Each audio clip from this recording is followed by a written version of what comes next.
Tanrı ne kadar yüce, her şeyin üstünde güçlü ve görkemli. Gökler yüceliğini beyan eder. Gökyüzü onun ellerinin ne kadar harika işleri olduğunu gösterir.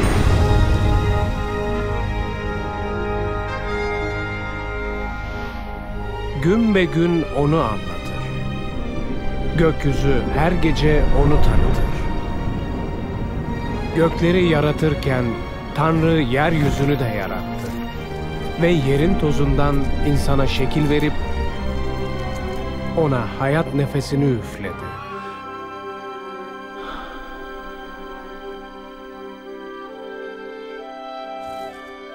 Sevgi Tanrısı, insanoğluyla ilişki kurabilmek için erkeği ve kadını kendi benzerliğinde yarattı. Böylece başlangıçta onlar Tanrı'ya saygı gösterip onu onurlandırdı ve Tanrı'yla uyum içinde yaşadı.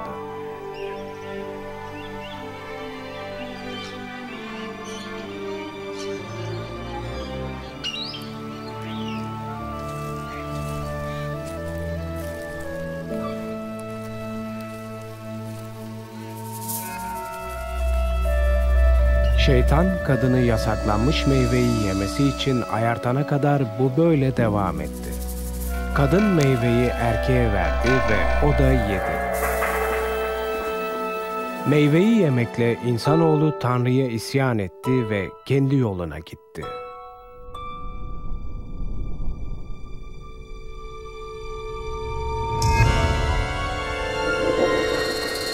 Bu günahın sonucu olarak İnsanoğlu Tanrı'dan ayrıldı ve Aden bahçesinden kovuldu. Ama Tanrı yine de insanoğlunu sevdi. Yarattıklarından ayrı kalmak hiçbir zaman Tanrı'nın isteği değildi. Ama insanoğlunu günahı için cezalandırmazsa Tanrı nasıl kutsal ve mükemmel adalet kaynağı olabilirdi? Kutsal kitabında Tanrı dünyayı yargıdan kurtarma tasarısını açıklar. Bu tasarının yerine geldiğini gören ilk insanlardan biri İbrahim'di.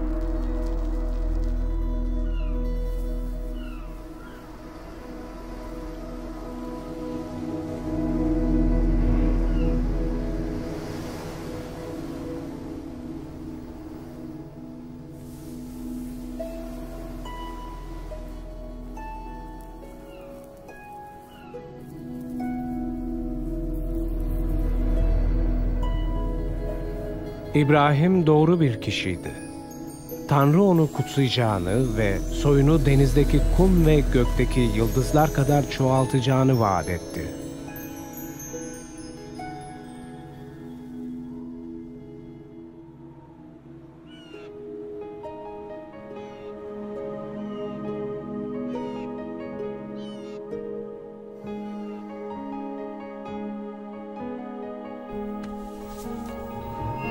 İtaatini görmek için Tanrı İbrahim'den oğlunu kendisine bir sunu olarak kurban etmesini istedi. İbrahim Tanrı'ya güvendi ve ona itaat etti.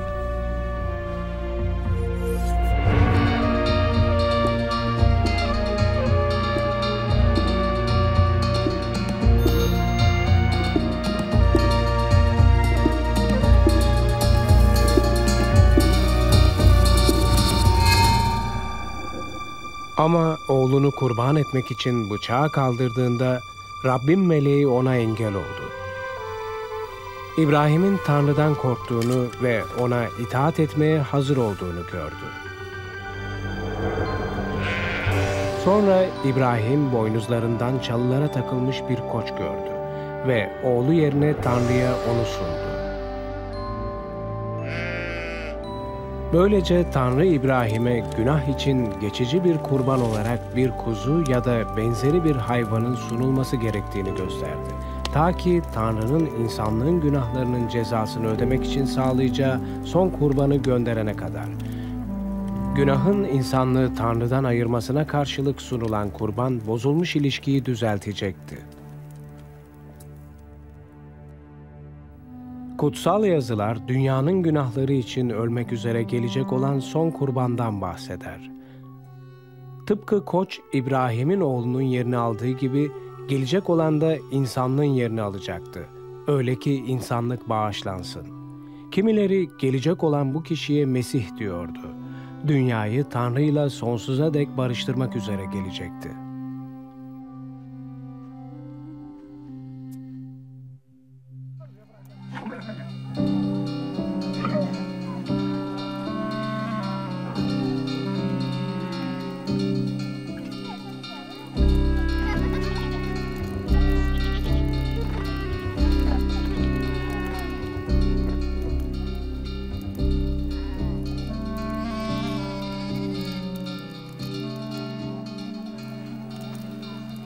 Mesih gelmeden yüzlerce yıl önce peygamberler onunla ilgili birçok ayrıntılı ön bildirilerde bulundular.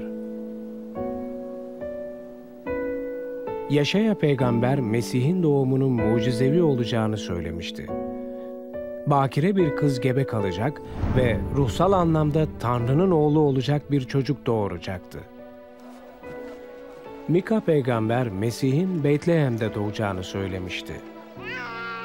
Zekeriya peygamber de Mesih'in Yeruşalim'e bir sıpaya binmiş olarak gireceğini ve Yahuda tarafından ihanete uğrayacağını söylemişti. Yeşaya Mesih geldiğinde neler yapacağı konusunda peygamberlikte bulundu. Rabbim meshettiği kişi yoksullara müjdeyi iletecek, yüreği ezik olanların yaralarını saracak, tutsaklara serbest bırakılacaklarını ve Rabbin halkını kurtaracağı anın geldiğini ilan edecekti. Peki kimdi bu Mesih? İlk yüzyılda İsa adlı bir peygamber ortaya çıktı. Bazıları peygamberlerin söz ettiği kişinin o olduğunu düşündü. Bu olabilir miydi? Hayatı onun hakkında yapılan peygamberlikleri tamamlıyor muydu? İsa bir peygamberden öte miydi? İzleyecekleriniz görgü tanıkları tarafından kutsal yazılarda kaleme alınmış hikayesidir. İsa'nın rolünü bir oyuncu üstleniyor. Hiçbir oyuncu İsa'nın rolünü oynamaya layık olmasa da bizim onun hayatını anlamamız ve hayatından öğrenebilmemiz için birisinin onu oynaması uygun görüldü.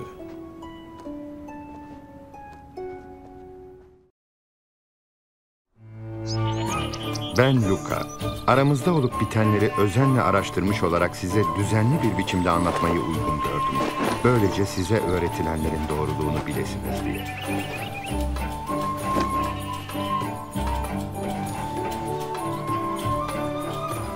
Sezar Augustus'un Roma İmparatoru, Büyük Herodes'in Yahudilerin kralı olduğu günlerde Tanrı meleklerinden Cebrail'i Nasıra kentinde yaşayan bir bakireyi ziyarete gönderdi. Bakirenin adı Meryem.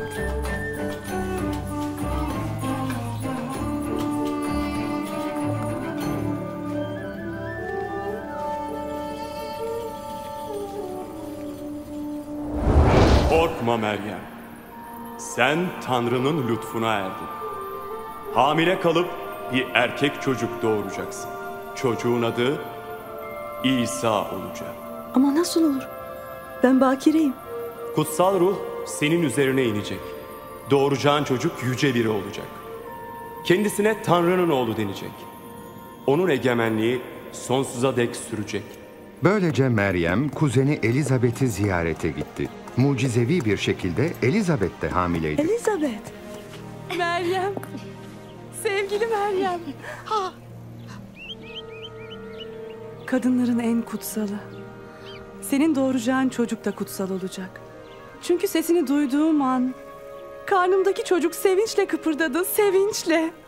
Kalbim yüce Rabbimi över. Ruhum kurtarıcımız olan Tanrı'yla sevinir. Bugünden sonra tüm kuşaklar beni kutsal diye adlandıracaklar.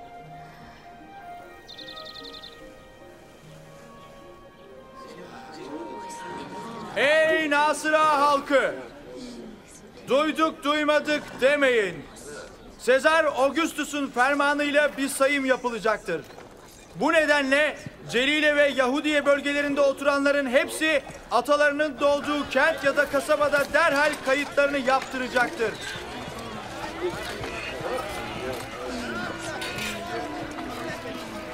Meryem de kaydını yaptırmak için sözlüsü Yusuf'la birlikte Yahudiye'deki Beytlehem kasabasına gitti.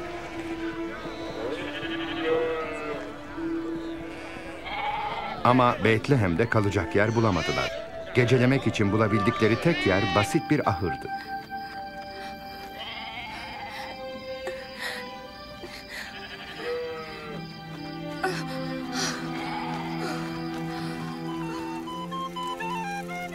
Ülkenin o bölgesinde bazı çobanlar geceliğin sürülerini beklerlerdi.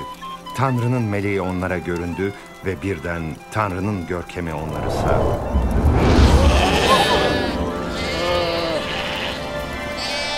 Bugün Davud'un kentinde kurtarıcınız, Efendiniz Mesih doğdu.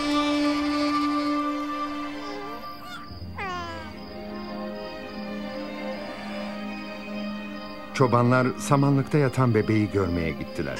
Dünyayı kurtaracak olan Mesih'in doğduğu müjdesini herkese ilk ileten onlar oldu.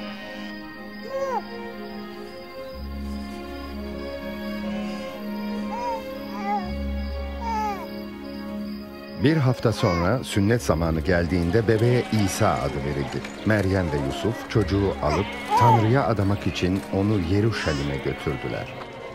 Tapınakta iyi ve dindar bir adam vardı. Adı Simeon'du.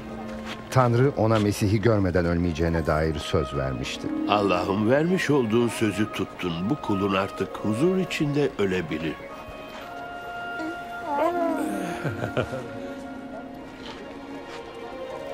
Bu gözler senin sağladığın kurtuluşu sonunda gördü. Bu çocuk Tanrı tarafından seçildi. Tanrı ikinizi de korusun.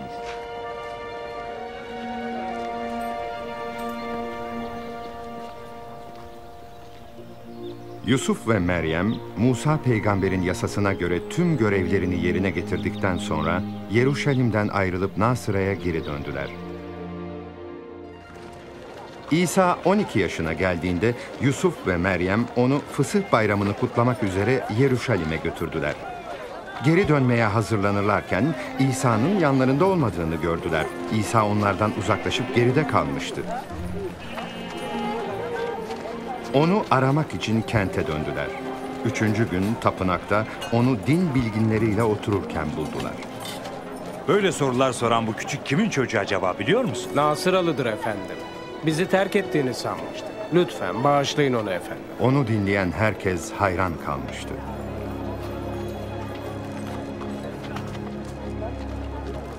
Oğlum, neden bunu bize reva gördün? Babanla birlikte seni aradık durduk ve çok merak ettik. Niçin beni aradınız? Babamın evinde bulunmam gerektiğini bilmiyor muydunuz?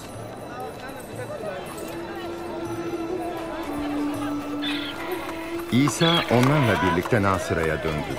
Akılca ve bedence gelişti. Tanrı'nın ve insanın gözünde yüce bir yere ulaştı.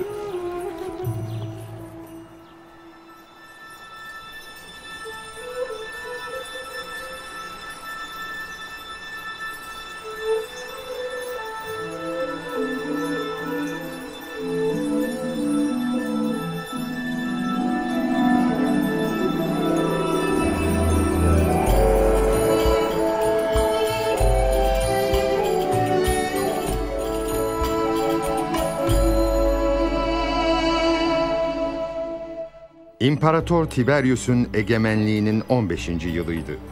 Yahudiye valisi Platus, Celile'nin yöneticisi de Kral Hirodes'ti.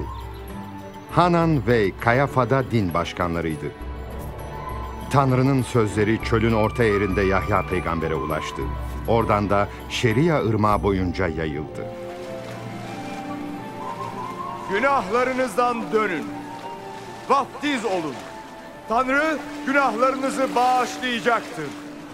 Yeşaya peygamber kitabında bizlere şöyle der.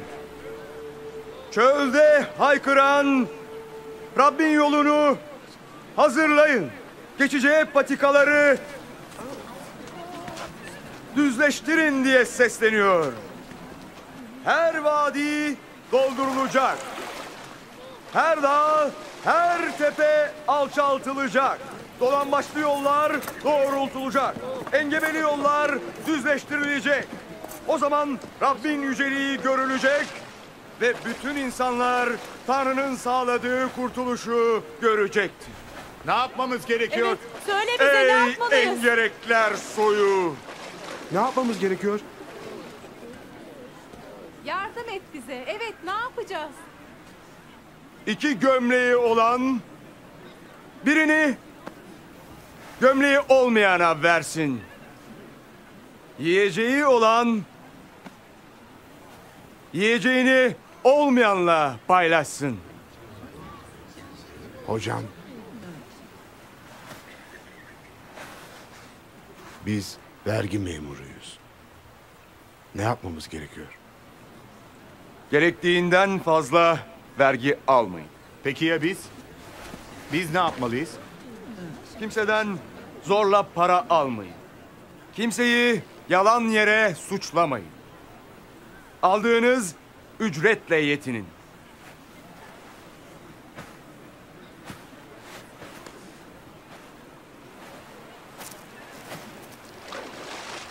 Söyle bize. Mesih sen misin? Mesih sen misin? Söyle. Ben sizi suyla vaftiz ediyorum. Ama benden daha güçlü olan geliyor. Ben onun çarıklarının bağını çözmeye bile layık değilim. O sizi kutsal ruhla ve ateşle vaftiz edecek. Harman yerini temizlemek ve buğdayı toplayıp ambarına yığmak için yabası elinde hazır duruyor.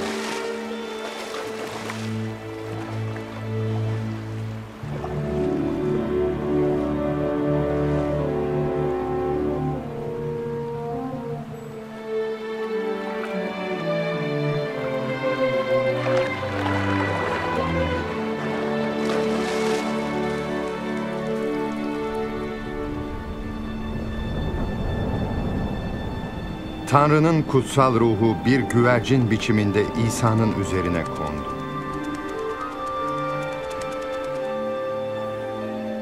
Gökyüzünden bir ses, "Sen benim oğlumsun, senden hoşnudum," dedi.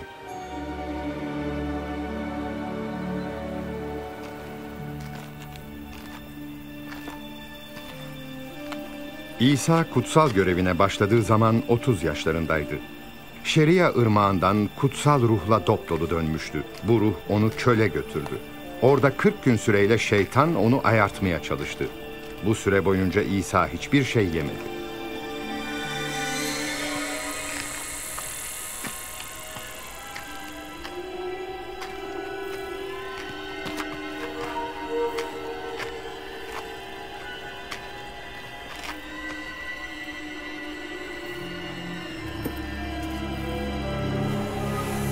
Sonra yılan biçimine bürünmüş şeytan ona göründü ve dedi ki, "Eğer sen Tanrı'nın oğluysan bu taşı ekmeğe çevir."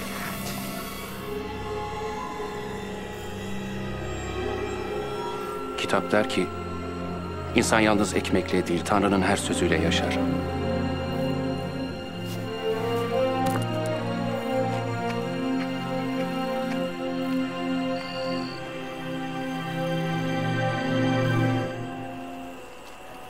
Sonra şeytan ona yüksekçe bir yerden dünyanın tüm ülkelerini gösterdi. "Tüm bu gücü ve tüm bu serveti sana veririm. Bunların hepsi bana teslim edildi. Ben de onlara dilediğime verebilirim. Bana taparsan bütün bunlar senin olacak." Kitap der ki efendin olan Tanrı'ya tapacaksın. Yalnız ona kulluk edeceksin.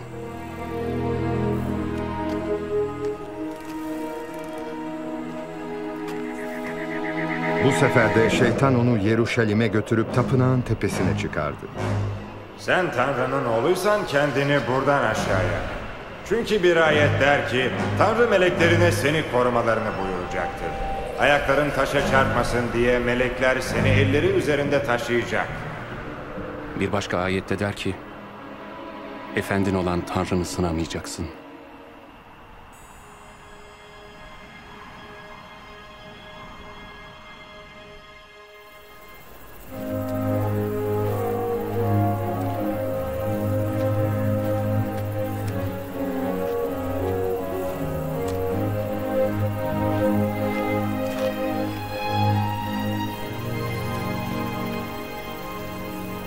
Sonra İsa büyüdüğü kent Nasıra'ya geldi.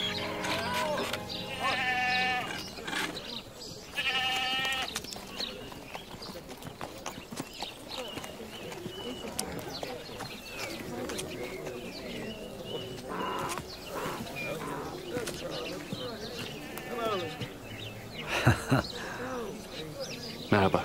Merhaba.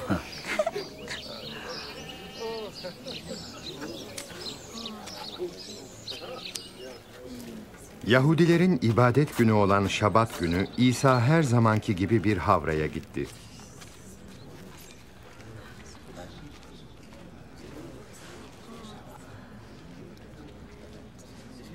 Orada Yeşaya peygamberin kitabından bir bölüm okumasını istediler.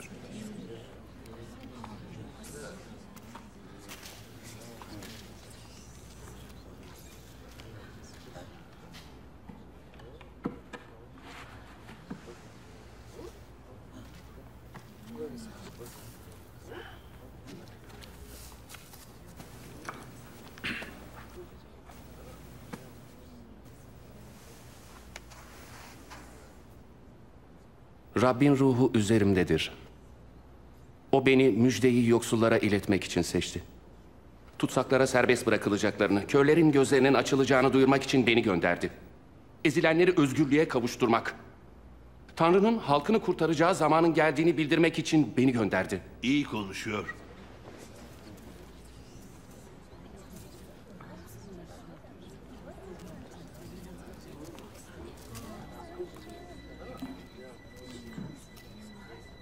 Kutsal kitabın bu sözleri bugün gerçekleşti.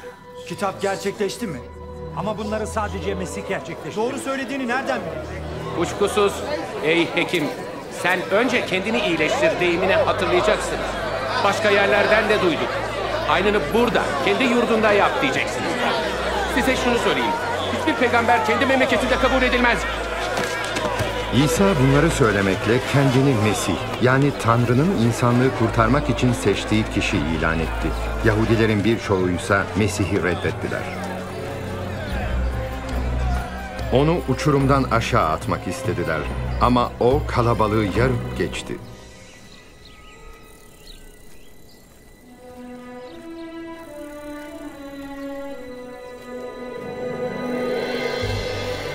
Celile'nin Kefernaum kentine geldi.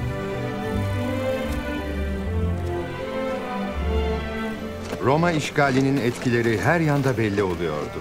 Halk kendilerini zulümden kurtaracak olan Mesih'i özlemle bekliyordu.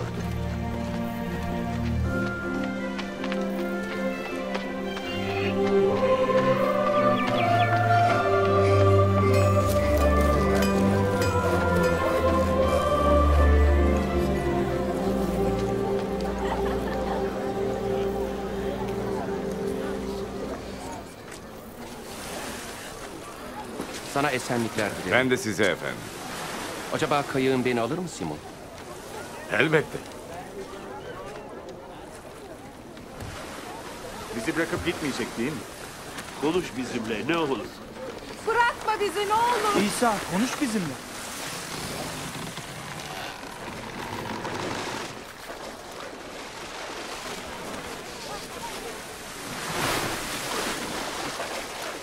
Bir gün dua etmek için 2 kişi tapınağa gitmişler. İçlerinden biri dini lider, diğeri ise vergi memuruymuş. Dini lider öne çıkıp kendi başına dua etmiş. Tanrım sana şükürler olsun, ben başkaları gibi aç gözlü, ahlaksız ve namussuz değilim. Sana şükürler olsun ki şuradaki vergi memuru gibi değilim. Ben haftada 2 kez oruç tutarım. Gelirimin 1/10'ini sana adarım. Buna karşılık biraz uzakta duran vergi memuru başını göğe bile kaldırmadan göğsünü döverek demiş ki, Tanrım bu günahkar kuluna merhamet et. Size şunu söyleyeyim ki Tanrı katında aklanmış olarak evine dönen dini lider değil, vergi memuruydu. Çünkü kendini büyük gören alçalır, alçak görense yükselir. Kayıklarınızla derin sulara açılın. Ve balık tutmak için ağlarınızı atın. Ah efendim, bütün gece var gücümüzle çalıştık ama hiçbir şeyi tutamadık. Ama madem ki siz söylüyorsunuz, ağları atacağız efendim. Yakup! Yuhanna!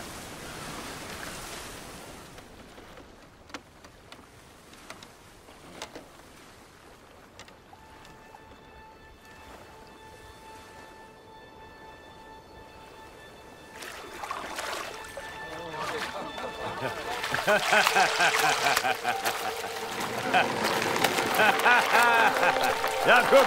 Yuhanna! Kayığınızı buraya yaklaştırın. Bize yardım edin. Çabuk! Gelemeyiz. Bizim ağlarımız da dolu.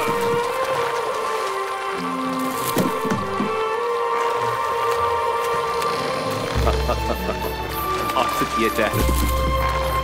Bu kadar yeter.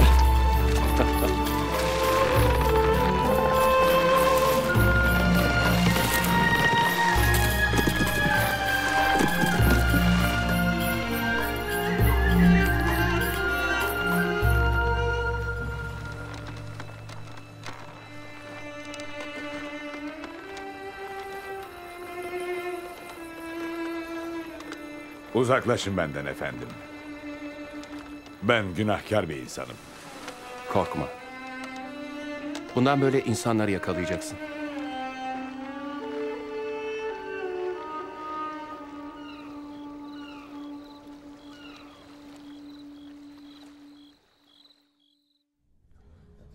Ölümden sonra kişiyi cehenneme atma yetkisine sahip olan Tanrı'dan korkun. Evet, size söylüyorum. Ondan korkun. 5 serçe 2 bakır paraya satılmıyor mu? Ve bunlardan bir teki bile Tanrı katında unutulmuş değildir. Başımızdaki saçların hepsi sayılıdır. Siz serçelerden çok daha değerlisiniz. Geliyor. Bakın geliyor. İsa. Ne olur İsa, bize yardım et. Yardım et bize. Kızımı, yavrumu kurtar. Henüz 12 yaşında. Ölmesini istemiyorum. Lütfen merhamet, merhamet. Hayır, çok üzgünüm. Yardım et Dostum, İsa. kızın öldü. Hocayı rahatsız etme. Korkma. Yalnızca iman et, kızın iyileşecek.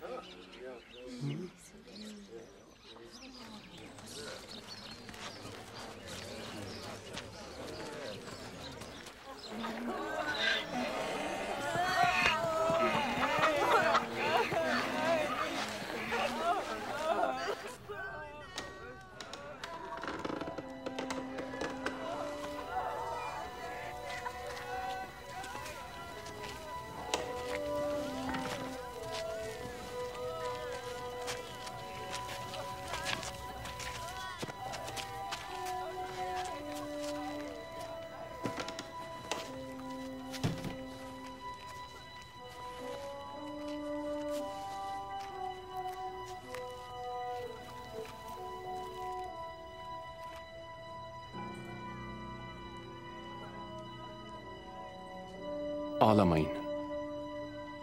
Kız ölmedi. Sadece uyuyor.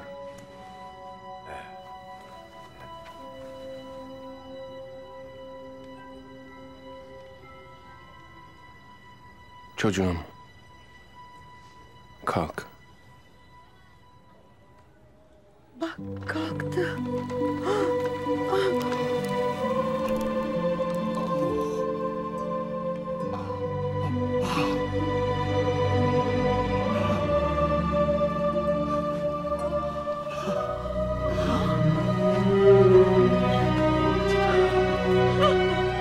Ona yiyecek bir şeyler verin. Burada olup bitenlerden sakın söz etmeyin.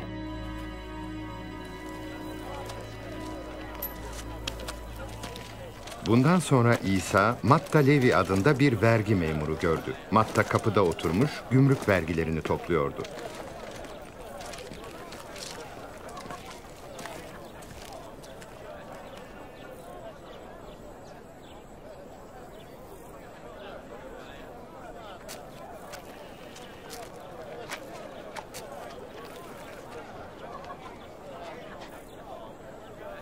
Beni takip et.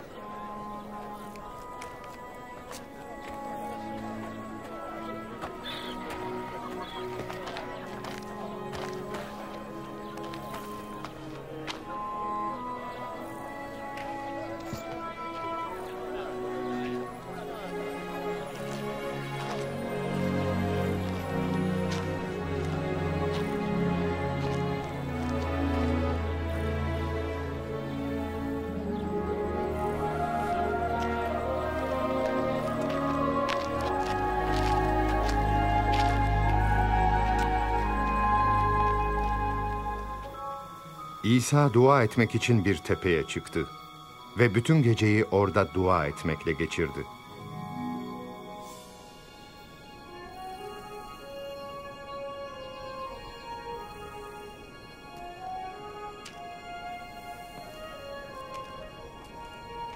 Gün doğunca da öğrencileri arasından 12 kişiyi seçip yanına çağırdı.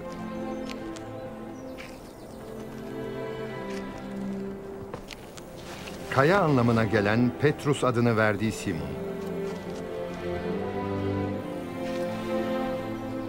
Kardeşi Andreas. Yakup.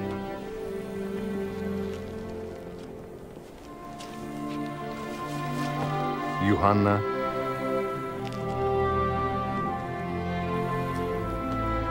Filipus.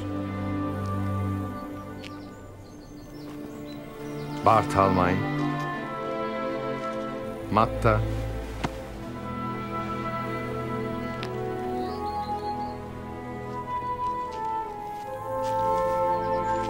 Thomas. Alfay oğlu Yakup. Yurtsever diye tanınan Simon. Yakup'un oğlu Yahuda. Ve ileride İsa'ya ihanet edecek olan Yahuda İskaryot. İşte İsa'nın 12 elçisi.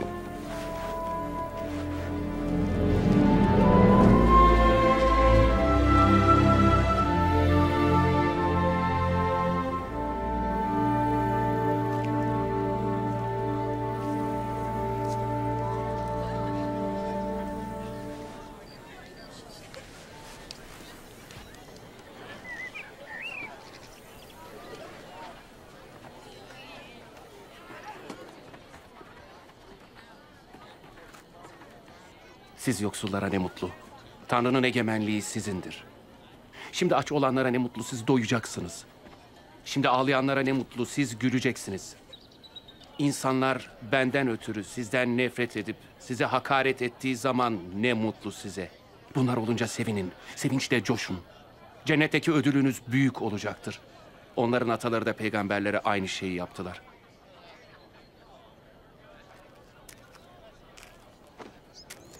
...16, 17, 18, 19, 20.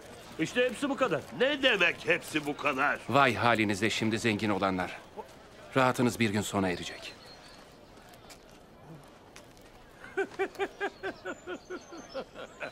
Zengin. Zengin olmak istemiyor. Aklından sonra olmalı. Vay şimdi gülenlerin haline. Sonra yas tutup ağlayacaksınız. Ey sizler öldüğünüz zaman vay halinize. Atalarınız da eskiden peygamberlere öyle yaptılar. Sizlere şunu söylüyorum. Düşmanlarınızı sevin. Sizden nefret edenlere iyilik yapın. Size lanet edenler için iyilik dileyin. Size hakaret edenler için dua edin.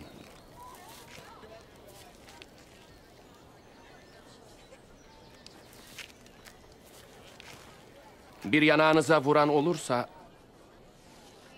öbür yanağınızı çevirin.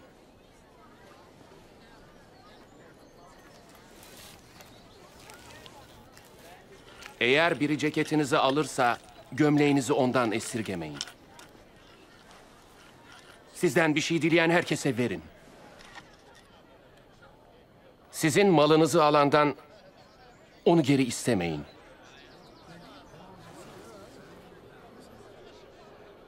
Size nasıl davranılmasını istiyorsanız siz de öyle davranın.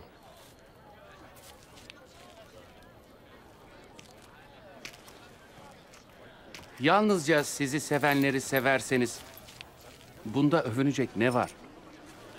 Günahkarlar bile kendilerini sevenleri sever. Size iyilik yapanlara iyilik yapmakta övünecek ne var? Bunu günahkarlar bile yapar. Ona nasıl dokunabilir? Fahişeyle nasıl konuşabilir? İğrenç, utanmalı yaptığında.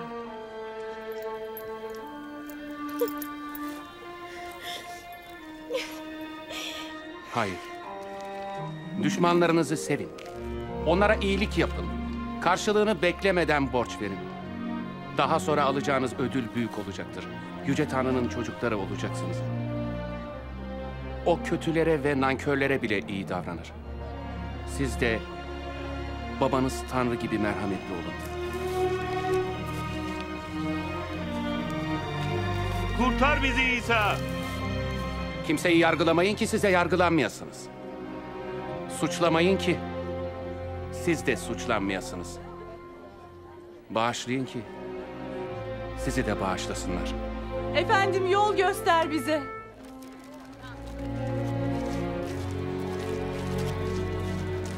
Verin ki size de verilsin. Hangi ölçüde verirseniz o ölçüde geri alırsınız. Bir kör başka bir köre yol gösteremez.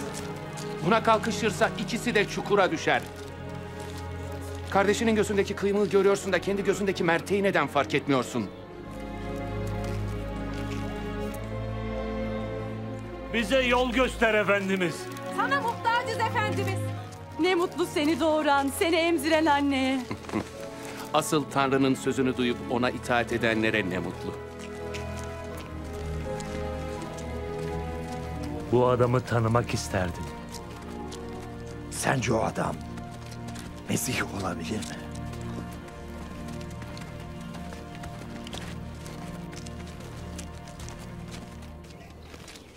Bu ferisi İsa'yı yemeğe davet etti ve İsa onun evine gidip yemeğe oturdu.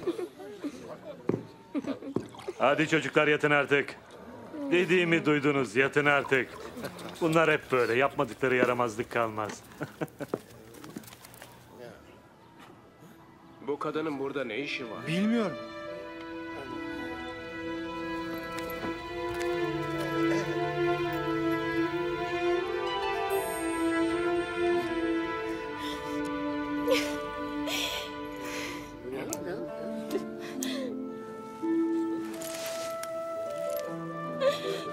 Ne yapıyor?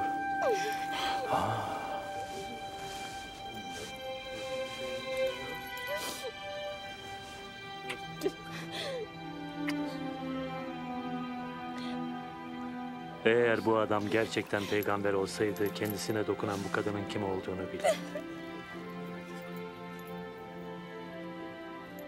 Onun nedenli günahkar bir hayat sürdüğünü bilirdi. Ben bu kadının kim olduğunu biliyorum Simon. Bak sana bir şey anlatayım. İki kişinin bir tefeciye borcu varmış. Birininki 500, öbürününki 50 gümüşmüş. İkisi de borçlarını ödeyememişler.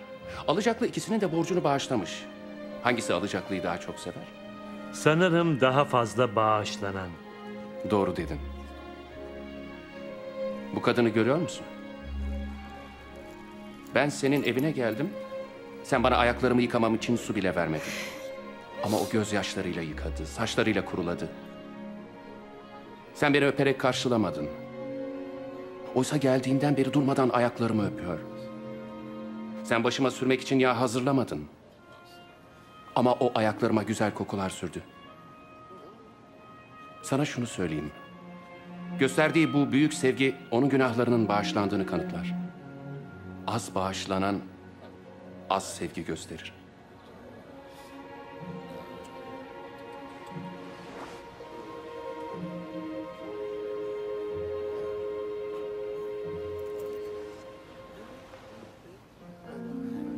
Günahların bağışlandı.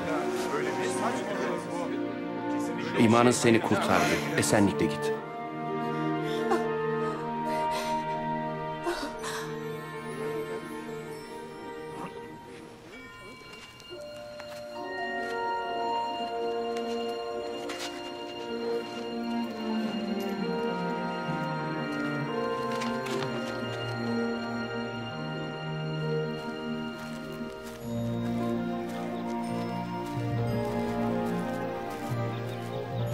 Tanrı'nın egemenliğini müjdelemek için İsa 12 elçisiyle birlikte köy kent dolaşmaya başladı. Kötü ruhlardan kurtulmuş olan bazı kadınlar, Mecdelli Meryem, Kral Hirodes'in saray yöneticisi Kuza'nın karısı Yohanna ve Suzanna da onlarla birlikteydi.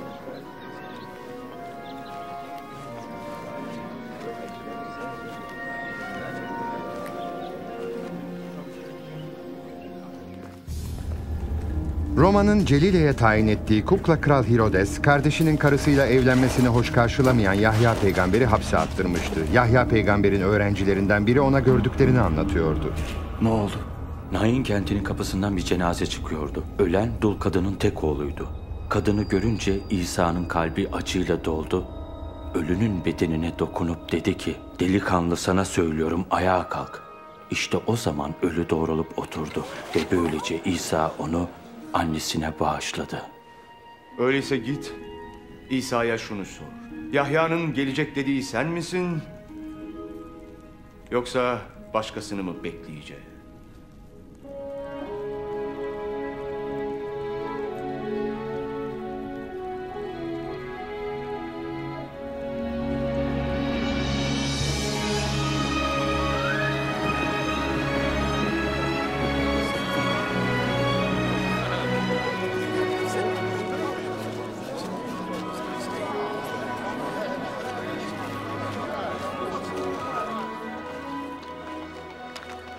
Efendimiz, uyanın.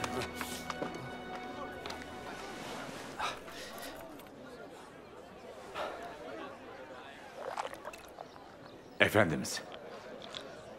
Yahya peygamber bizi bir soru sormaya gönderdi. Beklediğimiz sen misin, yoksa başkasını mı bekleyeceğiz?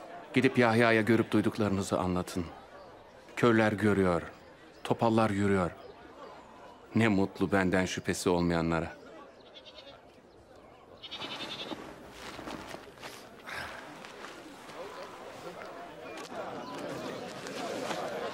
Lütfen beni kaldırır mısınız? Gel seni omzuma alayım. Şimdi görebiliyor musun? İsa'yı görüyorum. İkincinin biri tohumunu eker. Tohumları serpiştirirken tohumların bir kısmı yol kenarına dağılır, ayak altında çiğnenir.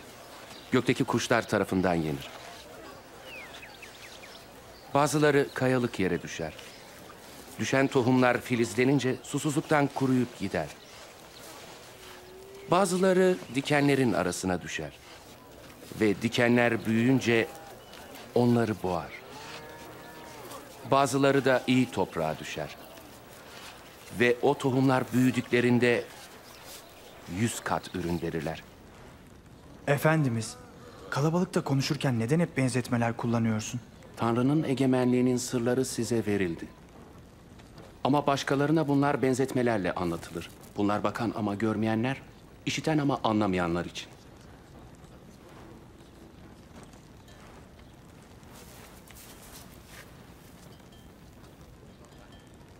Benzetmelerin anlamı şudur.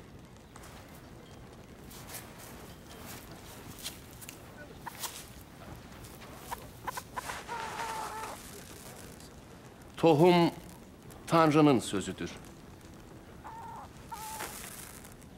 Yol kenarına düşen tohumlar sözü işiten kişilerdir. Ama sonra iblis gelir ve onlar inanıp kurtulmasınlar diye sözü yüreklerinden alıp götürür. Kayalık yerlere düşenler işittikleri sözü sevinçle kabul eden kişilerdir. Kök salamadıkları için ancak bir süre inanırlar. Ama denendikleri zaman imandan dönerler.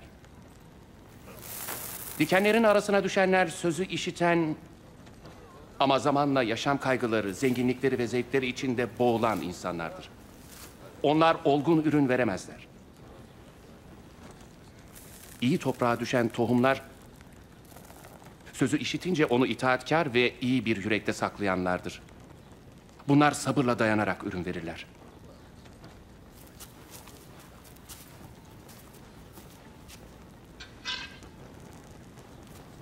Hiç kimse kandil yakıp tahıl ölçeğinin altına koymaz.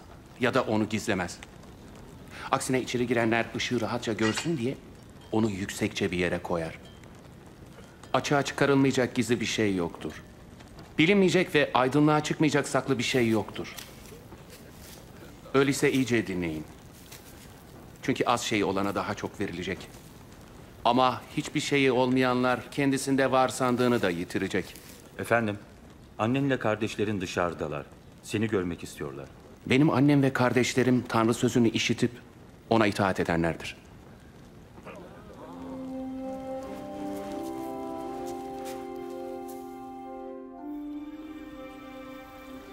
Bir gün İsa elçileriyle birlikte bir kayığa bindi. Hadi gölün karşı kıyısına geçelim dedi. Kayıkta giderlerken İsa uyuyakaldı.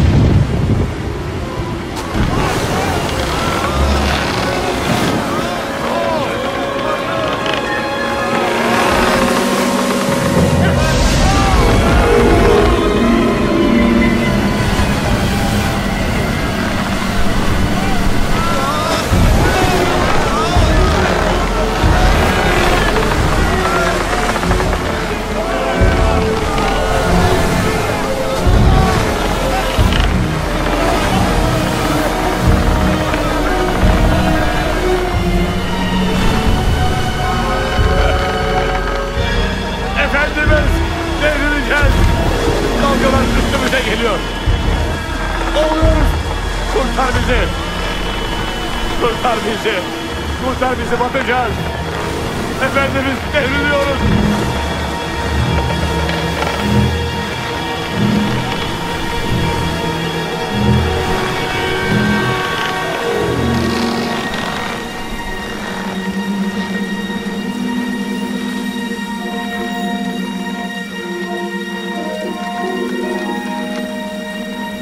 Efendimiz bizi kurtaracak.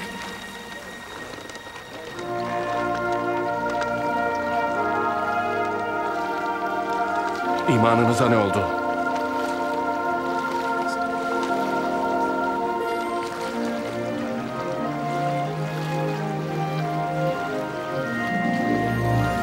Ve Gerasa bölgesine geldiler. Orada içinde kötü ruhlar bulunan bir adamla karşılaştılar.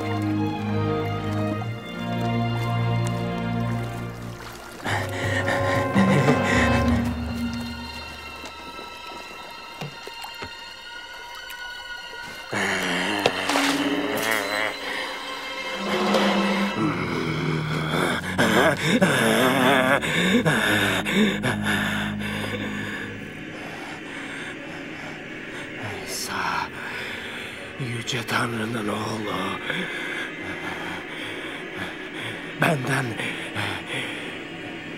Benden ne istiyorsun? Yalvarırım, beni cezalandırma. Adın ne senin?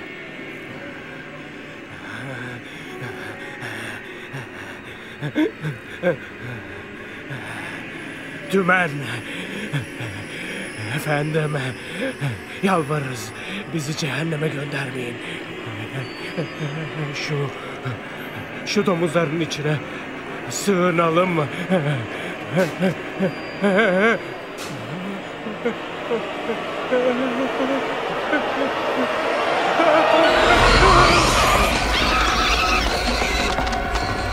Hey! Geri dönün! Geri dönün! Geri dönün diyorum! Adamın içinden çıkan şeytanlar domuzların içine sığındılar. Geri dönün! Domuzlar göle atlayıp boğuldular.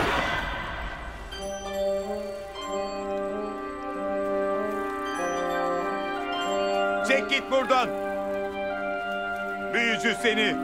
Bizi kendi halimize bırak. Çek git buralardan. Ne işin var burada? Git buradan. Bizi mahvettin. Defol. Nereye gidersen git. Peşinden gelirim. İzin ver. Evine dön. Ve Tanrı'nın yaptığını anlat.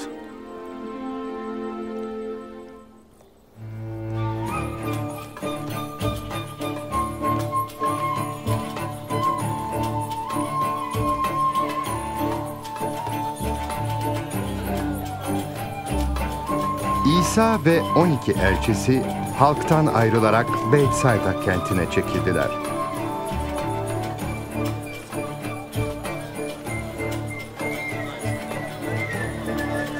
Fakat bunu öğrenen halk İsa'nın ardına düştü.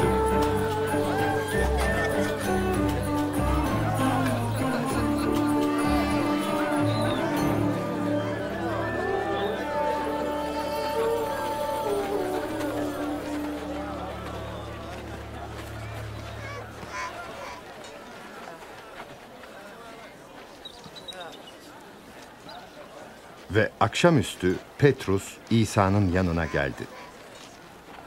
Efendimiz, Halkı buradan gönder. Civardaki köylere, çiftliklere gidip yiyecek ve barınak bulsunlar. Burası çok ıssız bir yer.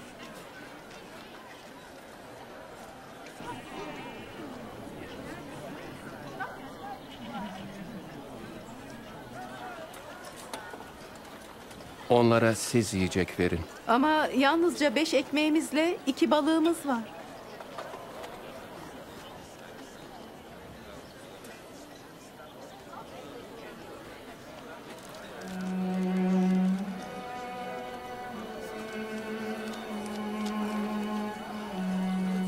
Ulu Tanrı, evrenin hakimi, topraktan ekmek yaratan yüce Tanrı, sana şükürler olsun.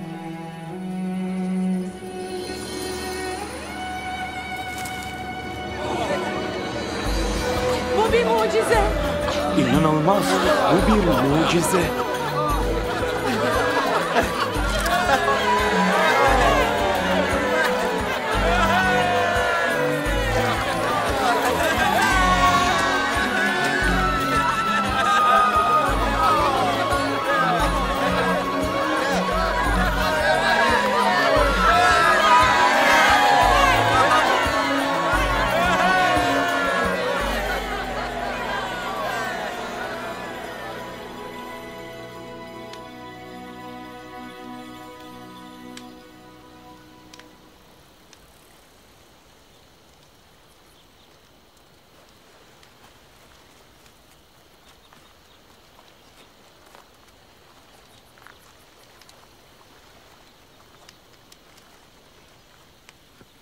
Halk benim kim olduğumu sanıyor.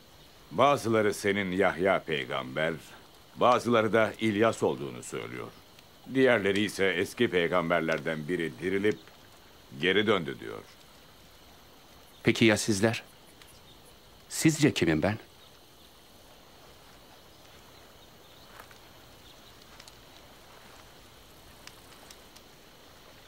Sen Tanrı'nın oğlu Mesih'sin.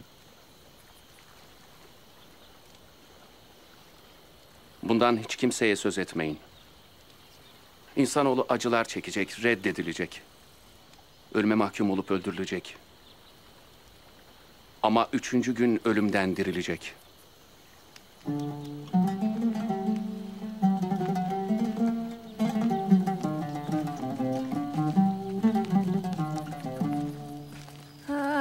השמיים מספרים כבודך ומעשיו מגיד הרקיע יום ליום יביע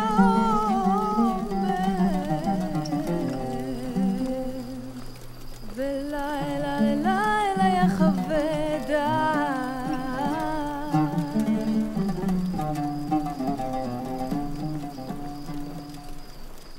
Benimle gelmek isteyen var mı? Ben seninle gelirim efendim. Ama önce aileme gidip onlara veda etmeliyim. Saban sürerken dönüp arkasına bakan kimsenin Tanrı'nın egemenliğinde yeri yoktur. Benimle gelmek isteyen önce kendini inkar etmeli. Her gün çarmıhını yüklenip beni izlemeli. Kendi canını kurtarmak isteyen onu kaybeder. Benim uğruma canını verense onu kurtarmış olur. İnsan tüm dünyayı kazanıp da öz varlığını kaybederse bunun ne yararı olur ki? Şimdi benden ve benim sözlerimden utanan varsa, Tanrı'nın oğlu da babasının ve kutsal meleklerin görkemiyle geldiğinde ondan utanacaktır.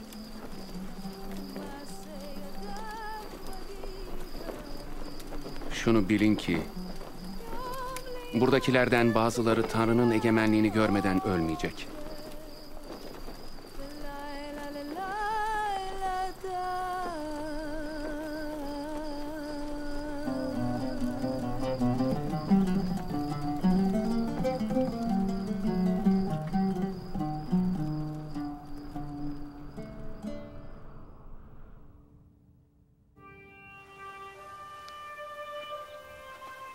Sonra İsa, Yuhanna, Yakup ve Petrus'u yanına alıp dua etmek için tepeye çıktı.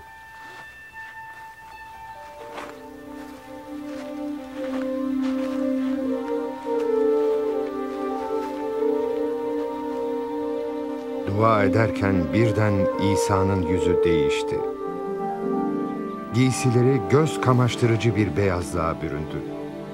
O anda iki kişi görünüp onunla konuşmaya başladılar.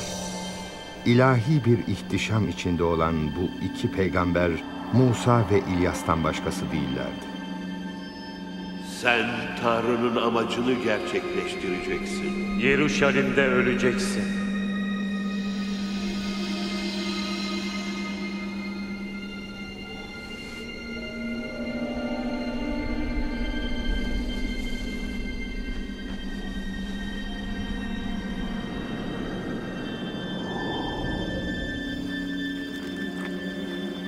Onlar ayrılırken Petrus İsa'ya dedi ki, Efendim, iyi ki biz buradayız. 3 tane çardak kuralım. Biri sana. Petrus konuşurken birden bir bulut sardı onları. Elçiler korkmuşlardı. Bulutlardan bir ses yükseldi. O benim oğlum, onu ben seçtim. Sözlerini dinleyin.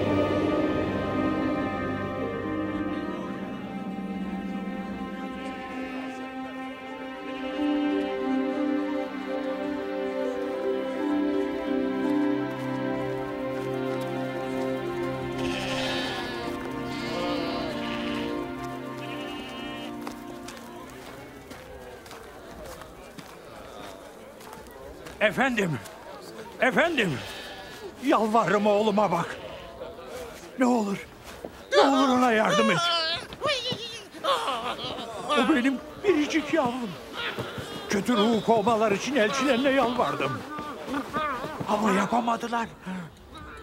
Ah imansız ve baştan çıkmış nesil.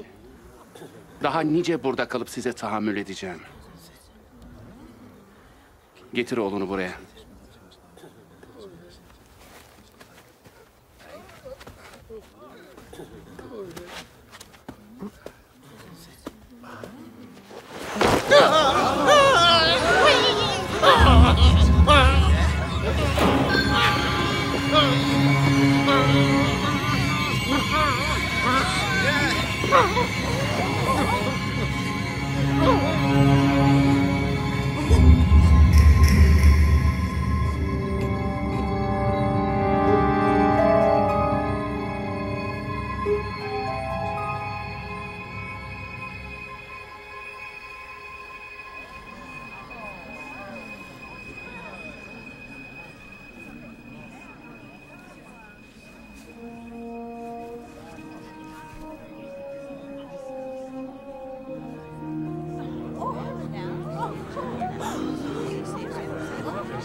Çocuğun yüzü bile iyileşti.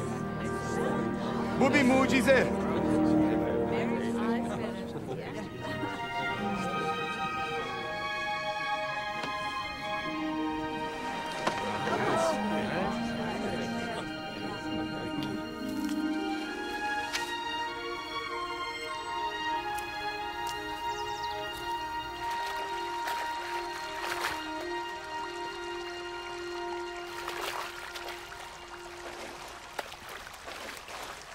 Yahya'nın öğrettiği gibi sen de bize dua etmesini öğret lütfen. Şöyle dua edin. Gökteki babamız adın kutsal olsun. Egemenliğin gelsin. Gökteki gibi yerde de senin istediğin olsun. Bugün bize gündelik ekmeğimizi ver. Bize karşı suç işleyenleri bağışladığımız gibi sen de bizim suçlarımızı bağışla.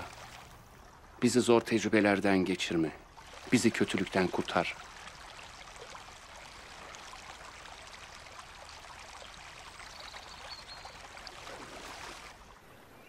Dileyin, size verilecek. Arayın, bulacaksınız. Kapıyı çalın, size açılacaktır. Çünkü her dileyen alır. Her arayan bulur. Ve kapıyı çalan herkese kapı açılır.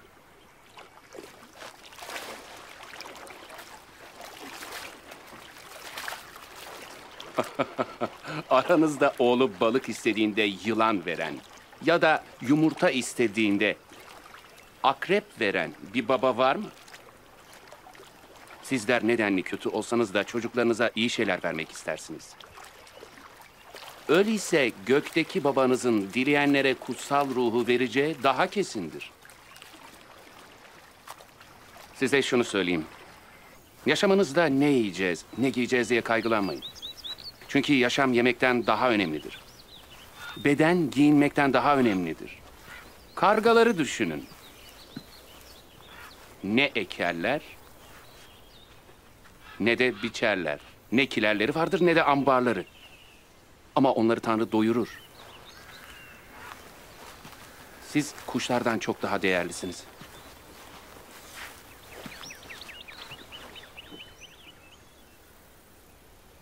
Hanginiz kaygılanmakla ömrünü uzatabilir? Bu basit şeyi bile yapamıyorsanız, başka şeyler için hiç kaygılanmayın. Zambaklara bakın, nasıl büyürler. Hiç çalışıp çabalamadan. Oysa Kral Süleyman bile tüm görkemi içinde onlar kadar güzel görünmemiştir. Eğer Tanrı bugün var olup yarın ocağa atılan yabani otu bile böylesine süslüyorsa, sizi çıplak bırakmayacağı daha kesindir. Ey siz imanı az olanlar! İmanımızı arttır. Bir hardal tanesi kadar imanınız olsaydı şu dut ağacına derdiniz ki kendini köklerinden sök, denize at. O da sözünüzü dinlerdi.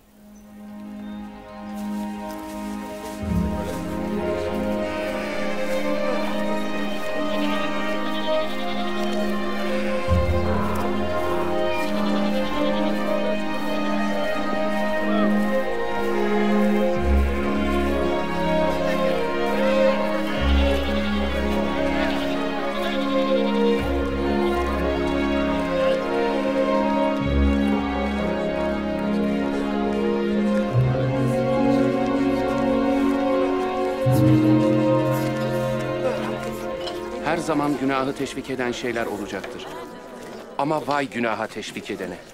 Bu küçüklerden birini günaha sokmaktansa boynuna taş bağlayıp kendini denize atsa daha iyi. Tanrı'nın egemenliği neye benzer size anlatayım. Adamın biri tarlasına bir hardal tohumu eker. Bitki gelişir, ağaç olur. Dallarında kuşlar yuva yaparlar. Ne demek istediğini pek anlayamadım. Neden vergi memurları ve diğer günahkar kişilerle yiyip içiyorsun söyler misin? Sağlamlara değil, hasta olanlara hekim gerek. Ben saygıdeğer kişileri değil, günahkarları tövbekar olmaya çağırıyorum.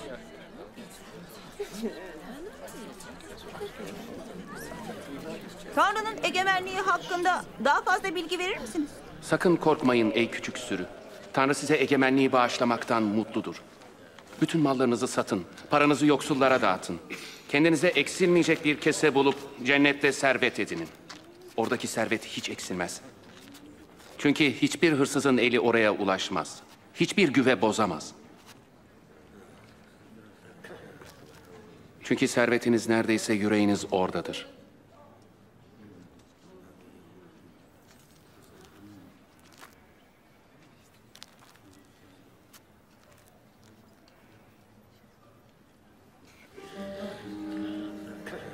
Ey kadın, derdinden kurtuldun.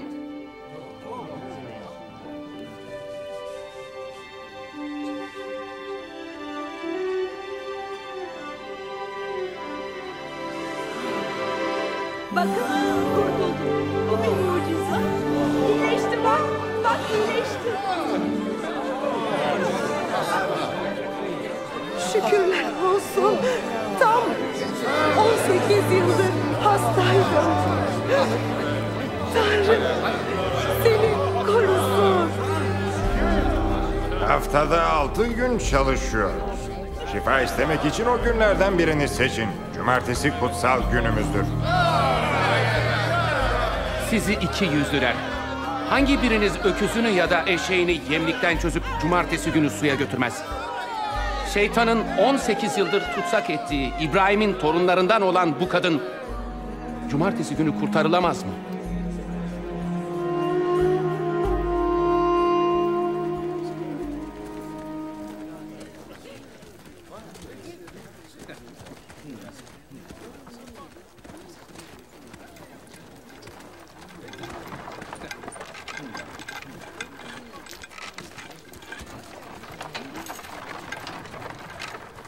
Merhametli hocam.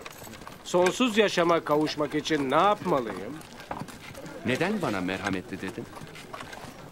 Merhamet yalnızca Tanrı'dan gelir. Tanrı'nın buyruklarını biliyorsun. Zina yapma. Adam öldürme. Kimseyi yalan yere suçlama. Annene babana saygı göster. Küçüklüğümden beri bütün buyruklara itaat ettim ben. Yapman gereken bir şey daha var.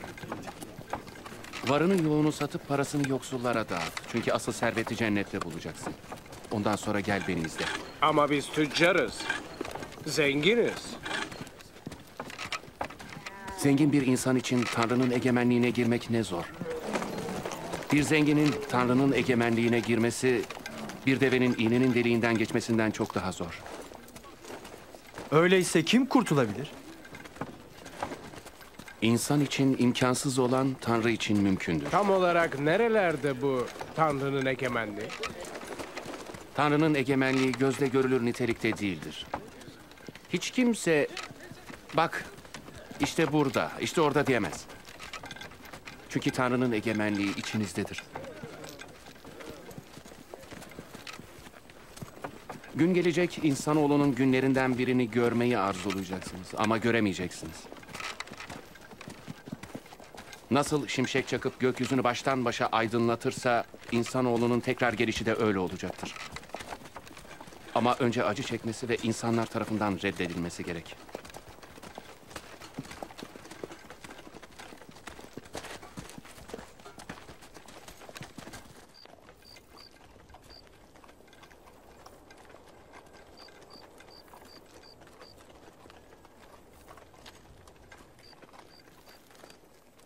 Kutsal yasadan en küçük bir ayrıntının bile yok edilmesi, gök ve yerin yok olmasından daha da zordur. Şunu söyleyeyim ki, birçok kral, peygamber gördüklerinizi görmek istediler ama göremediler. İşittiklerinizi işitmek istediler ama işitemediler. Biz ne yapmalıyız? Kutsal yazılar ne diyor? Yazılanları nasıl yorumluyorsunuz? Tanrın olan Rabbi bütün yüreğinle, bütün canınla, bütün gücünle ve bütün aklınla seveceksin. Komşunu da kendin gibi Haklısın. seveceksin. Bunları yap, sonsuz yaşama kavuşursun. Komşum kim benim? Bu askerler değil. Peki ya Sezar? Bir adam Yeruşalim'den Eriha'ya giderken yolda haydutların saldırısına uğrar. Onu soyar ve yarı ölü bir durumda bırakıp kaçarlar. Tesadüfen yoldan bir din adamı geçer. Yaralı adamı görünce yanından yürüyüp geçer. Aynı şekilde bir Levili'nin yolu oraya düşer. Adama şöyle bir bakıp o da çekip gider. Daha sonra oradan hor görülen bir Samiriyeli adam geçer. Yaralı adamı görünce yüreği sızlar. Adamın yanına gider. Yaralarının üzerine yağla şarap dökerek sarar. Sonra adamı kendi hayvanına bindirerek hana götürür. Onunla ilgilenir. Ertesi gün 2 dinar çıkararak hancıya verir. Bundan daha fazlasını harcarsan dönüşümde sana öderim der. Sizce bu 2 kişiden hangisi haydutlar arasına düşen adama komşusu gibi davrandı? Tabii ki ona iyilik eden. O zaman sen de git ve onun gibi yap. Evet. Haklısın. Bırakın çocuklar bana gelsin. Onlara engel olmayın. Tanrı'nın egemenliği böylelerinindir. Size doğrusunu söyleyeyim. Tanrı'nın egemenliğini bir çocuk gibi kabul etmeyen bu egemenliğe asla giremez. Bu çocuğu benim adımla kabul eden beni kabul etmiş olur. Beni kabul eden de beni göndereni kabul etmiş olur. Aranızda en küçük kimse işte en büyük olan odur.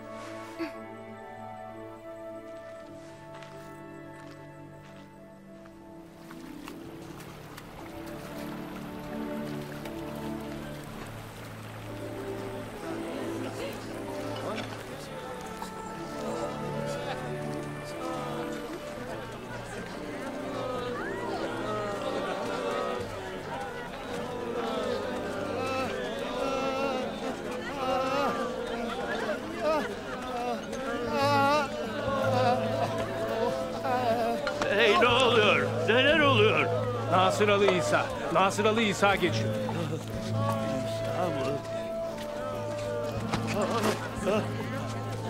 İsa!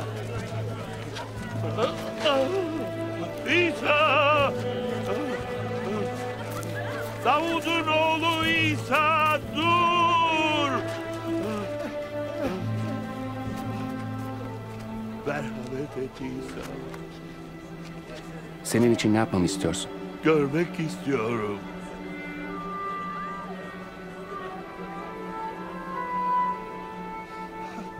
Gözlerin görsün.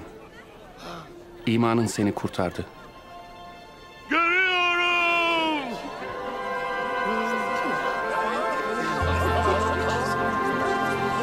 Görebiliyorum!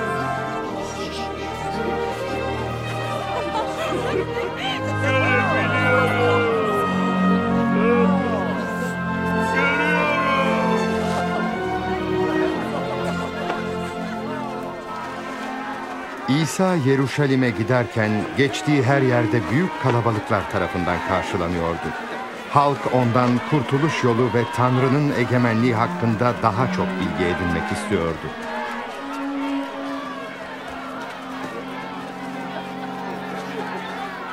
Bu adam gerçekten peygamber. Efendim, kurtar beni.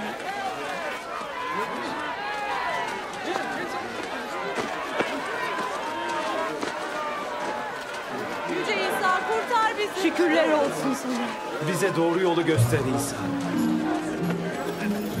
Halk onu önder olarak görmeye başlamıştı. Eriha kentinde Zakay adında bir vergi memuru vardı. İsa'yı görebilmek için bir ağaca tırmandı. Vergi memuru. Zakkay, çabuk aşağı in. Bugün senin evinde kalmam gerekiyor. Benim evimde mi? Bu üçkağıtçının evinde kim kalmak isteyebilir? Zakay İsa'yı nereden tanıyor ki?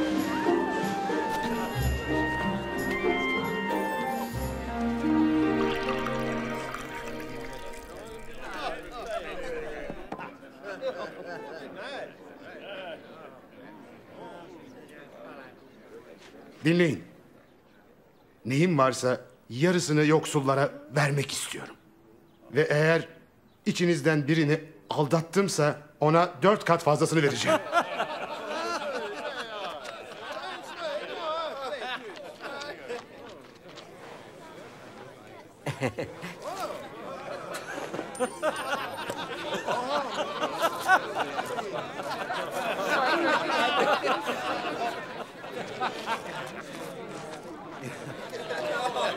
İnanamıyorum. Vergi memuru vergileri geri veriyor. İnanılmaz.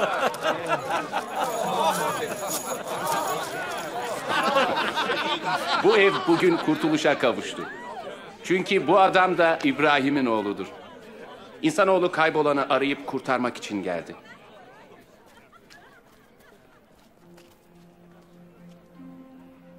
Dinleyin. Şimdi insanoğlu hakkında peygamberlerin bildirdiği her şeyin gerçekleşeceği Yeruşalim'e gidiyoruz. O uluslara teslim edilecek. Onunla alay edecek, ona hakaret edecekler, yüzüne tükürecekler. Onu kamçılayıp öldürecekler. Ama 3. gün o dirilecek.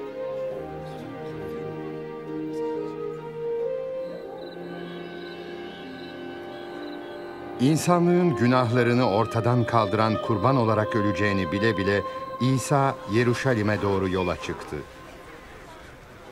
Halktan pek çok kişi İsa'nın gelmesine sevinip onu kral ilan ettiler.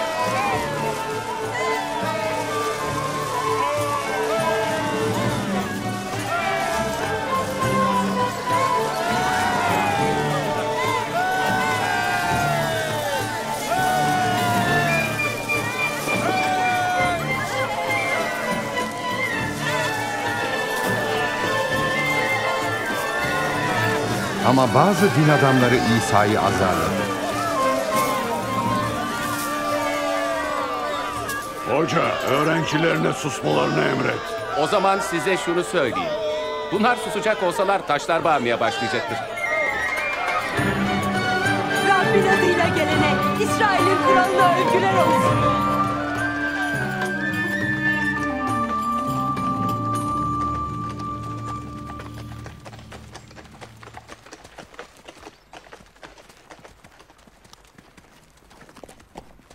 İsa Yeruşalim'e yaklaştı. Ama kenti gördüğünde oranın haline ağlamaya başladı.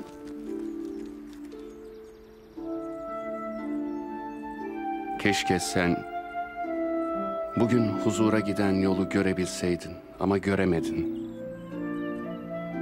Gün gelecek düşmanların seni setlerle çevirip kuşatıp her yandan sıkıştıracaklar ve seni mahvedecekler. Seni ve çocuklarını. Taş taş üstünde bırakmayacaklar. Çünkü sen Tanrı'nın seni kurtarmaya geldiği anı bilmek istemedin.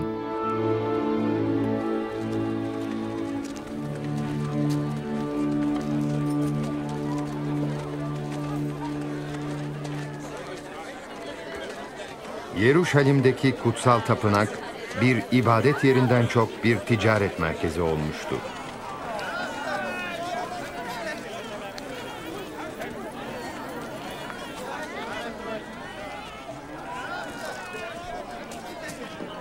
Beş, 6, 7, 8, 9, 10, 11, 12, 13, 14, 15, 16, 17, 18, 19, 20, 21, 22, 23, 24, 25, 26, 27...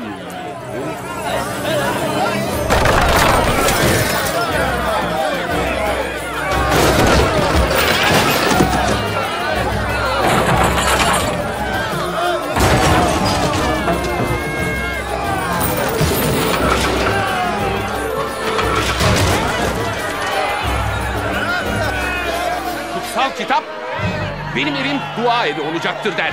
Ama siz burayı haydut eline çevirmişsiniz. Hayvanlara gidiyor. Onu durdurun. Biri onu durdursun. Sebzelerim gitti.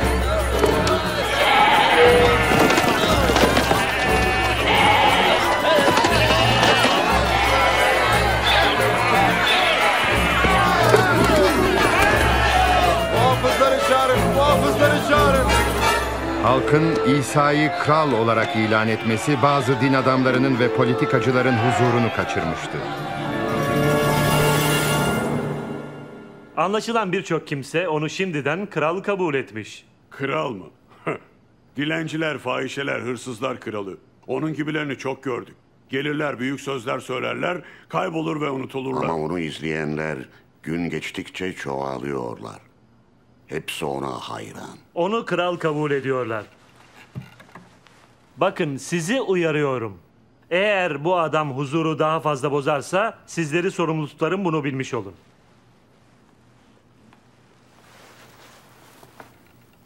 Belki de haklı. İsa ile hesaplaşmanın zamanı geldi. İsa ikiyüzlü din bilginlerini ve başkâhinleri kınadıkça halktan birçok taraftar kazandı. Ne var ki kınadığı kişilerin ona karşı tepkileri de büyüdü. İsa tapınaktayken bağış tepsisine 2 bakır para koyan yoksul bir kadın gördü. Daha fazla veremez misin? Size doğrusunu söyleyeyim. Bu yoksul dul kadın herkesten daha çok verdi. Öbürlerinin getirdikleri zenginliklerinden artanlardı. Ama o geçinmek için elinde olan ne varsa onu verdi. Söyle bize, bu gibi şeyleri bize anlatmaya ne hakkın var? Bu hakkı kim verdi sana? Size bir soru sorayım. Yahya vaftiz etme hakkını Tanrı'dan mı yoksa insandan mı aldı?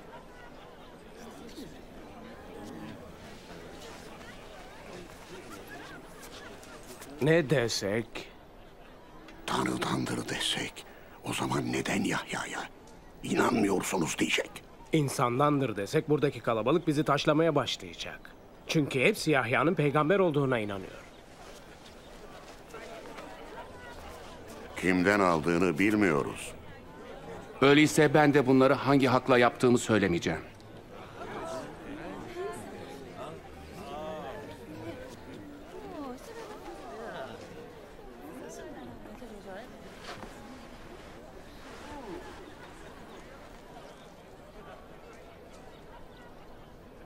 Adamın biri bir bağ yetiştirir. Ve bağını bir gün birkaç kiracıya kiralar. Sonra uzun bir süre ortada görünmez. Bağ bozumu zamanı geldiğinde kiracılara kölesini yollayıp bağ bozumundan kendi payına düşeni ister. Ama bağcılar köleyi bir güzel dövüp eli boş geri gönderirler. Bağ sahibi bir başka köle gönderir.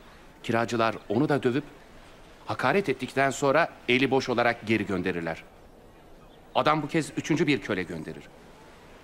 Ama bağcılar onu da yaralayıp kovarlar. Bağın sahibi kendi kendine düşünüp taşınır. Acaba ne yapsam? Kendi sevgili oğlumu göndereyim. Eminim ona saygılı davranırlar der. Fakat kiracılar oğlunun geldiğini uzaktan görünce birbirlerine der ki, İşte ev sahibinin oğlu geliyor. Onu öldürelim, böylece malı da bizim olur. Devam edin efendimiz. Oğlanı bağdan dışarı atmışlar. Ve öldürmüşler. Peki şimdi mal sahibi kiracılara ne yapacak? Gelip onları öldürecek. Sonra bağını başka kiracılara kiralayacak. Peki bu ayetin anlamı nedir? İnşaatçıların gereksiz bulup attıkları taş en önemli taş olup çıktı. O taşın üstüne düşen paramparça olacak. Eğer taş bir kimsenin üstüne düşerse o kimseyi toz edecek. Hocam, söylediklerin ve öğrettiklerin doğru, bunu biliyoruz. Biliyoruz ki sen insanın mevkiine bakmazsın. Tanrı yolunu doğrulukla öğretirsin. Söyle bize, İmparator Sezar'a vergi ödemek kutsal yasamıza uygun mu, değil mi? Dikkat et, tuzak olabilir. Bana bir dinar verin.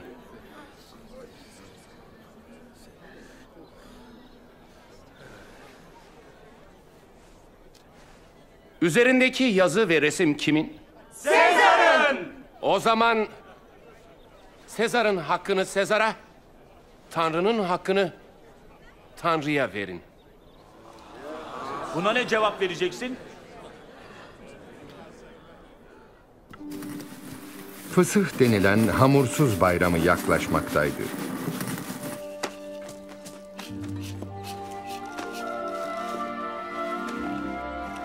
İsa, Simon Petrus ve Yuhanna'yı hamursuz ziyafetini hazırlamak için önden yolladı.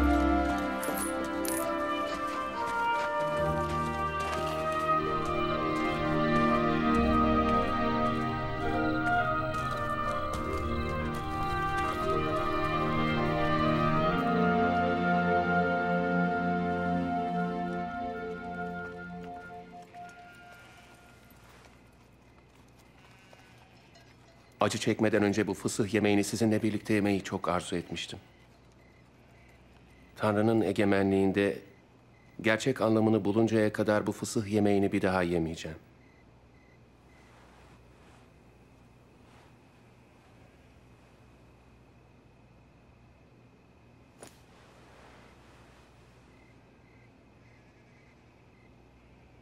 Evrenin kralı, asmadan üzüm çıkaran ulu Rab, Tanrımız sana övgüler olsun.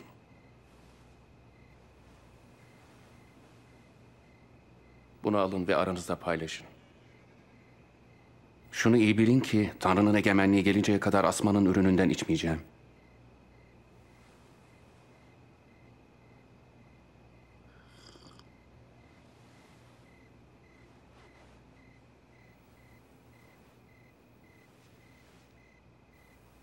Rab, Tanrımız sana övgüler olsun.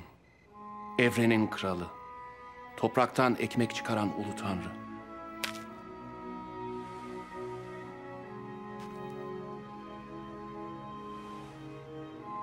Bu sizin uğrunuza feda edilen bedenimdir. Beni anmak için böyle yapın.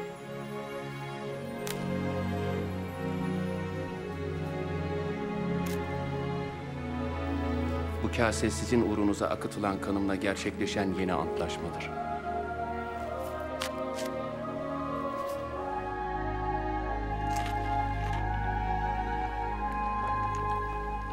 Ama bana ihanet edecek kişinin eli şu anda benimkiyle aynı sofradadır.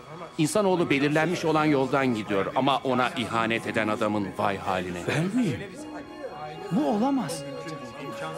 Efendim kimdir bu? Hangimizi kastettiğini sor.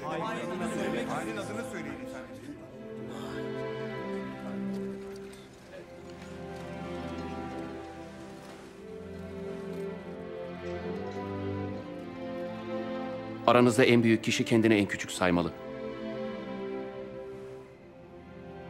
Önderiniz ise hizmetkar gibi olmalı.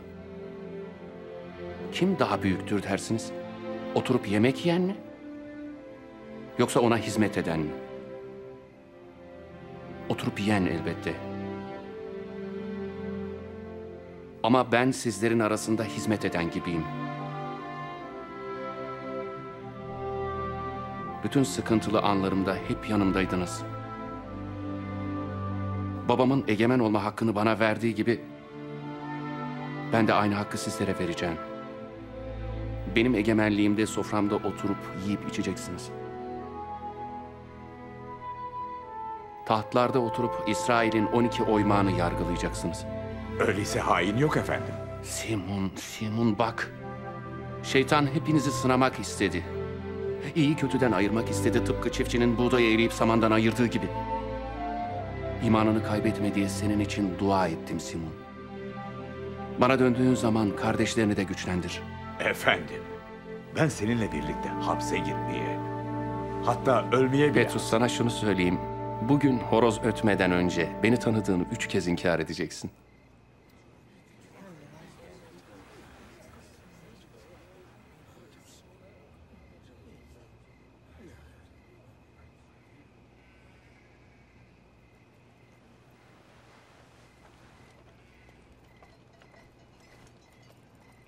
Sizleri halka kesesiz, torbasız, ayakkabısız yolladığımda eksiğiniz var mıydı? Hayır, yoktu. Şimdi ise kesesi, torbası olan yanına alsın. Kılıcı olmayan giysilerini satıp kendine bir kılıç alsın.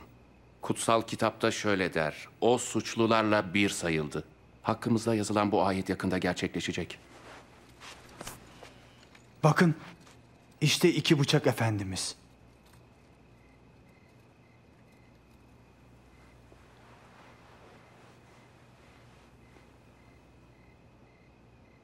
Yeter artık. Yahudilerin yüksek meclisi toplanıp İsa'dan nasıl kurtulabileceklerini ve kurtulmak için ne yapmak gerektiğini konuştular. O sırada şeytan, İsa'nın 12 elçisinden biri olan Yahuda İskaryot'un yüreğine girdi. Yahuda, İsa'yı tuzağa düşürmek için dini liderlerle anlaştı. İsa, Yeruşalim'den ayrılıp dua etmek için Zeytinlik Dağı'na çıktı.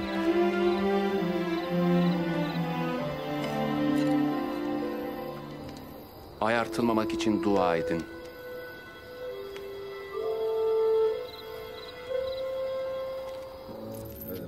Yahuda İsa'yı sadece 30 gümüş paraya sattı. İsa, insan günahının cezasını çekmek için pek yakında kurban olarak öleceğini bilerek dua etti.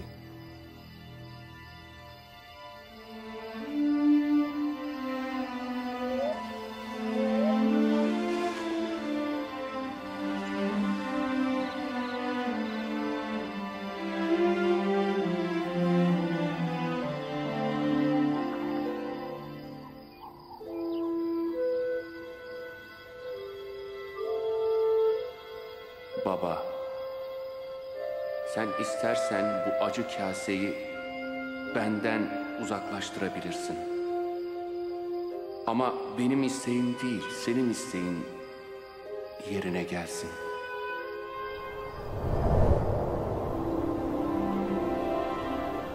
Ve ona güç vermek için gökte bir melek göründü.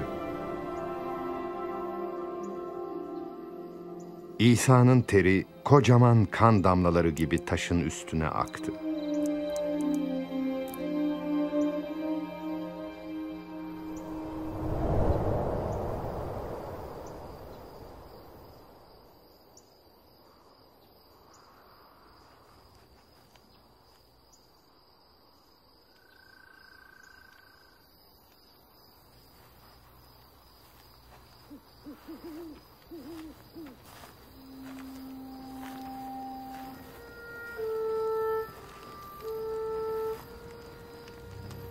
Neden uyuyorsunuz? Kalkın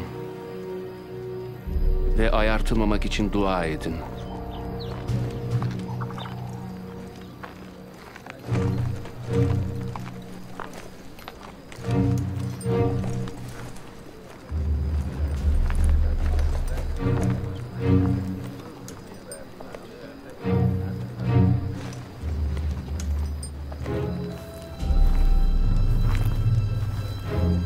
Yahuda.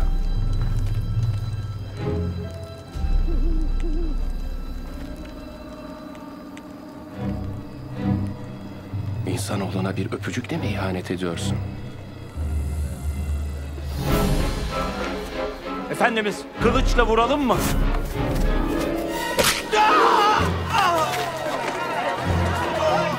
Hadi tutuklayın onu. Yeter.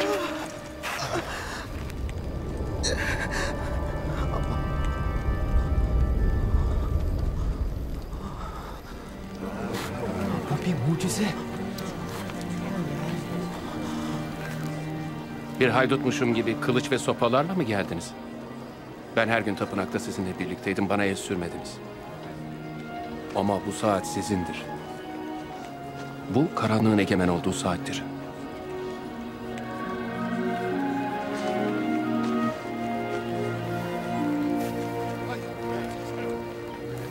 Tutuklayın onu.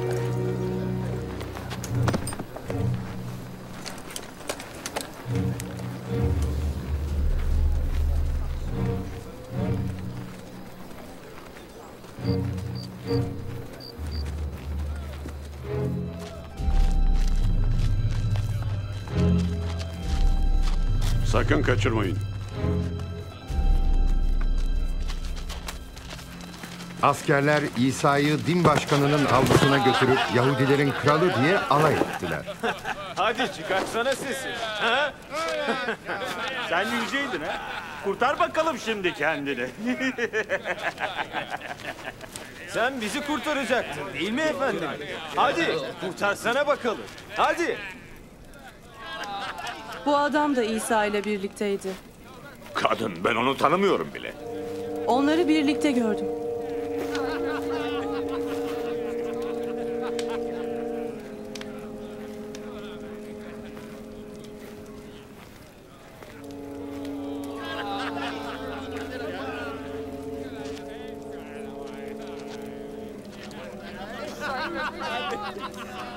Bizler senin aciz kullarınız. Birine hayranlık duymak nasıl oluyormuş ha? Sen de onlardan birisin. Hayır, değilim.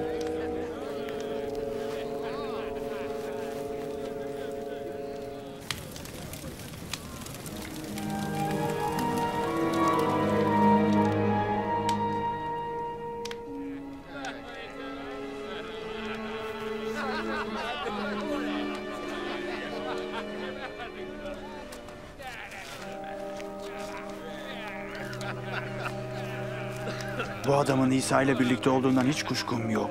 Çünkü o Celile'dendir. Git buradan. Senin neden bahsettiğini hiç anlamadım.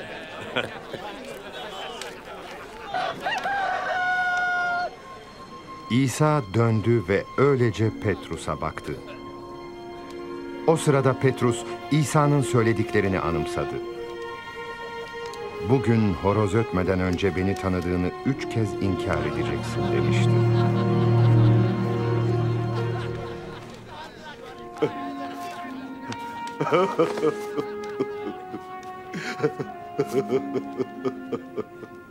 Efendimiz, sana seninle kalabileceğimi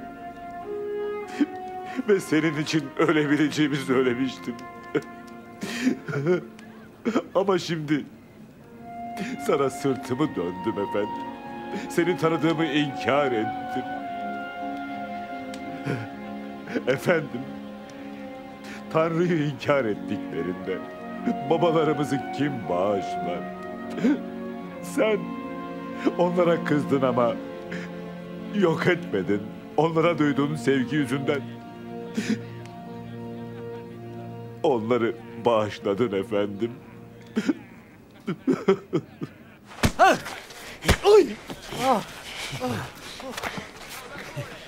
Tahmin et kim vurdu sana? Hadi bilsene. Şimdi kim vuracak sana? Durun. Yapmayın diyorum. Onu meclise çıkarın. Yürü.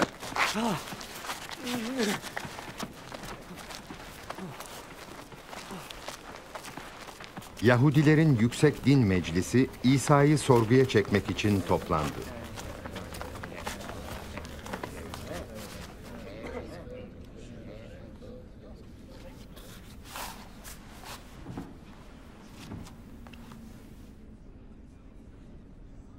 Söyle bize. Sen Mesih misin? Söylesem de bana inanmazsınız. Size bir soru sorsam bana yanıt vermezsiniz.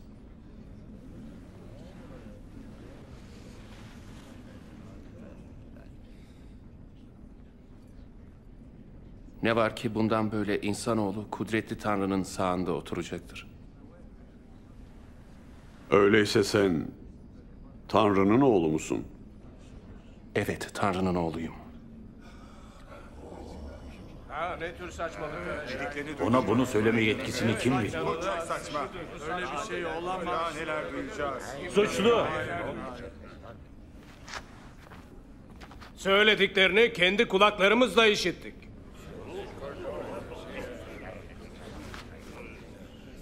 Onu Vali Pilatus'a götürelim. Evet gitsin. Evet götürelim. Gitsin.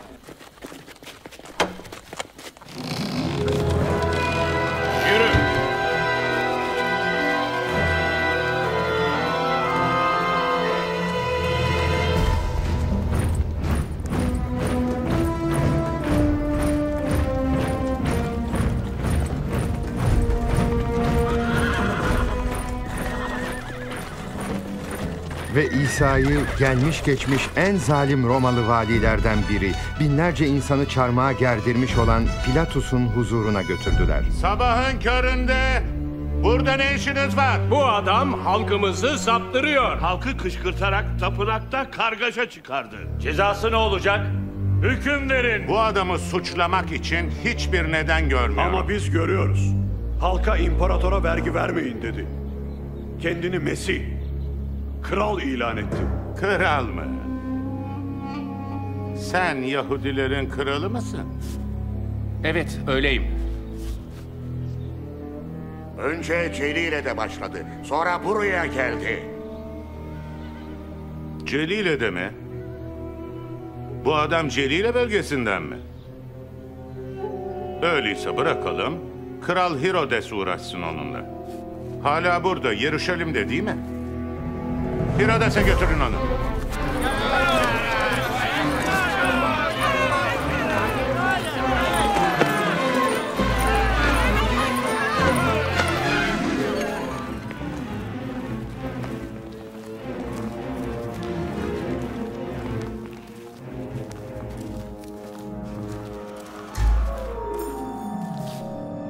Kim olduğunu söylemiştin?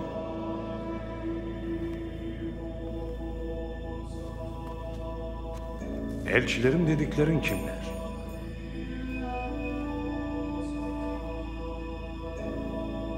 Senin mucizeler yarattığın söyleniyor.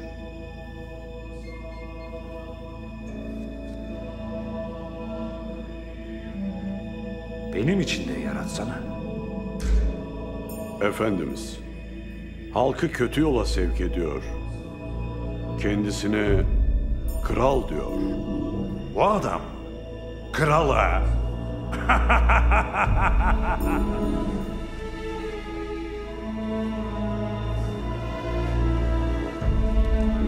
Haşmet mahapları. Ona dersini verin.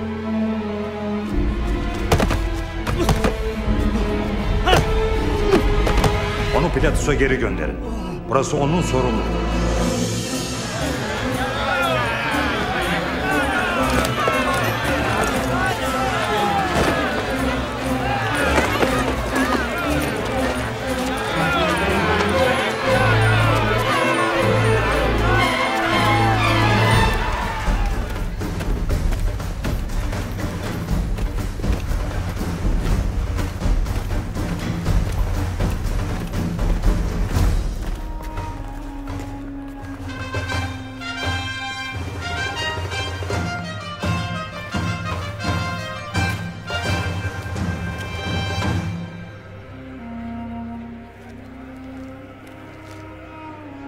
Bu adam ölümü hak edecek bir şey yapmamış ki.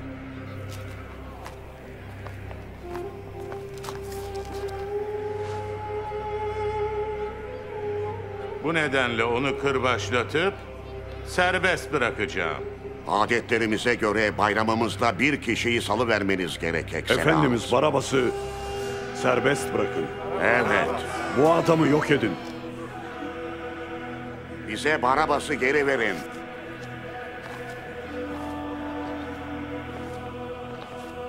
Onu çarmıha gelin! Evet, bunu çarmıha gelin! Sen, kırbaçlayın onu.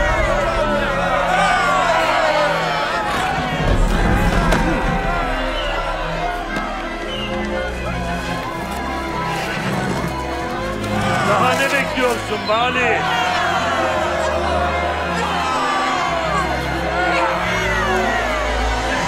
O İsa!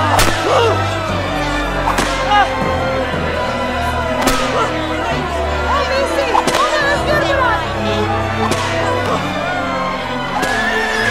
Onu serbest bırak! O Mesih!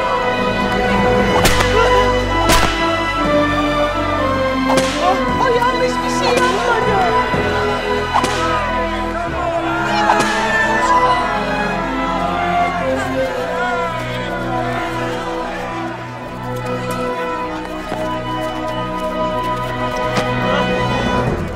Kaldırın onu. İsa'yı çarmıha gerdirmek için olanca güçleriyle bağırmaya devam ettiler. Böylece Vali Pilatus İsa'yı ölüm cezasına çarptırdı. Kendi istedikleri adamı kargaşalık çıkarmak ve adam öldürmek suçundan hapse girmiş olan Barabas'ı serbest bıraktı. İsa'yı çarmıha gerdirmek üzere askerlerine teslim etti. Geri çekilin. Geri çekilin. Defol buradan. Çekil dedim. Çekil. Yolu açın. Açın yolu. Çekilin. Yolu açın. Yolu açın. Çekilin. Açın şu yolu. Defolun buradan. Açılın. Açılın. Hadi devam et. Kalk ayağa. Kalk ayağa. Çekil.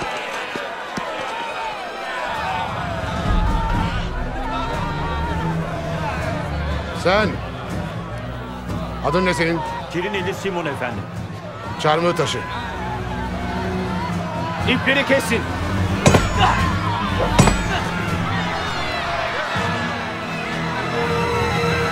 Açılın. Yürü hadi. Açın yolu. Dokunmayın ona. Dokunmayın ona.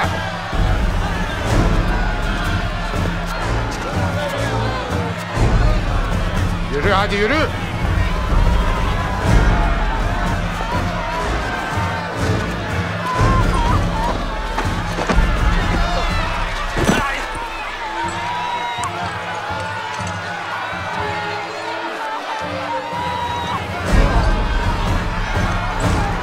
Bırakın dokunmayın.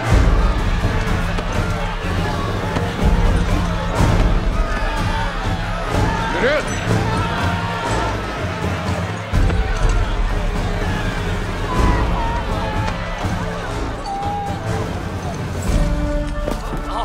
Senin için ağlıyoruz efendim, senin için. İçin Efendimiz. Ey Kudüslü kadınlar, benim için ağlamayın. Kendiniz ve çocuklarınız için ağlayın. Bu insanlar yaş ağaca bunları yaparlarsa, kuruya neler yapmazlar ki? Tanrı yardımcın olsun. Senin için dua edeceğiz.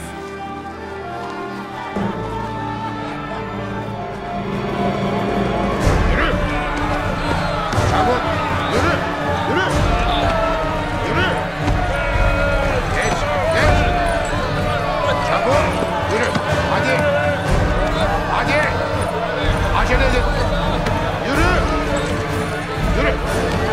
Yürü. Yürü.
Kenara çekilin.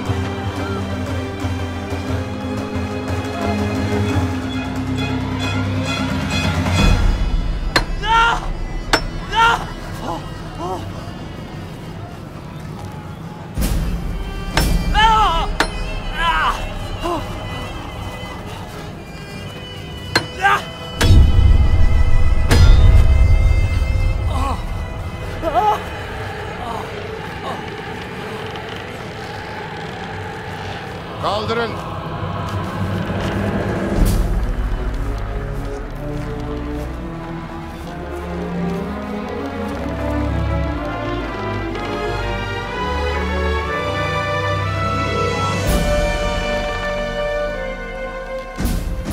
Hazır çakın.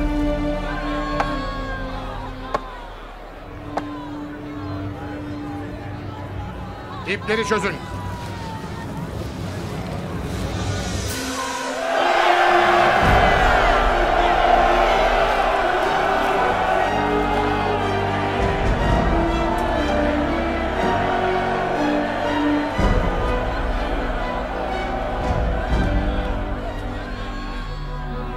Baba onları bağışla. Ne yaptıklarını bilmiyorlar.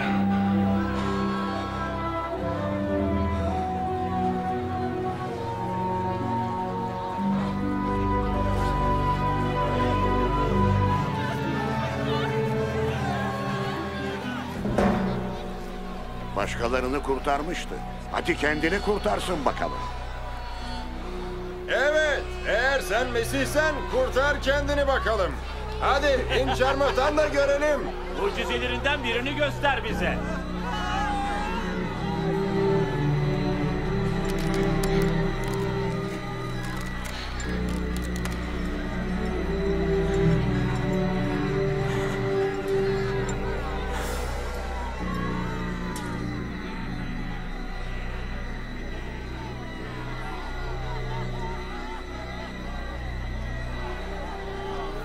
Ve İsa iki haydut arasında çarmıha gerildi. Böylece kendisinden 700 yıl önce yaşamış olan Yeşaya peygamberin sözleri gerçekleşti.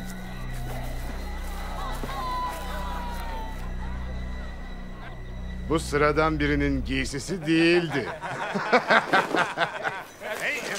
Dur, bana ver. Hayır, bana ver. Sakın yırtma. Dur. Hadi bir kura çekelim. Tamam, ben 6'yım, ben 5'im. Ben de 2'yim. Hadi bakalım, görelim. Ben çok şanslıyım. Evet, bakalım. Ne kadar şanslısın. Kazandığın bir şeyle ne yapacaksın şimdi?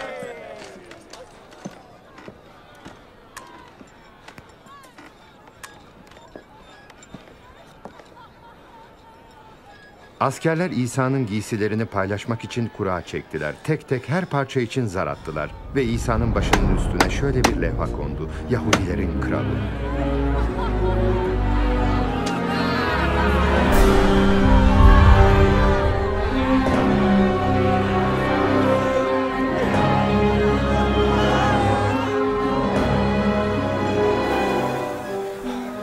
Yahudilerin kralı, sen kurtar kendini bakalım.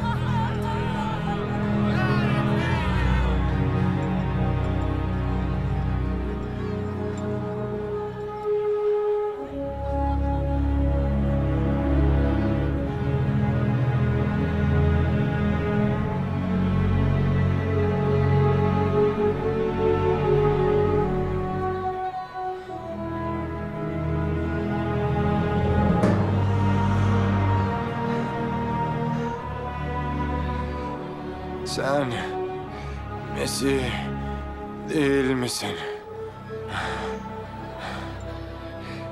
Sen kendini de kurtar, bizi de. Siz Tanrı'dan korkmaz mısınız? Onu da bizimle aynı cezaya çarptırdılar ama hiçbir suçu yoktu. Kral olarak döndüğün zaman beni unutma İsa. İşte sana söz veriyorum. Bugün benimle birlikte cennette olacaksın. Benimle.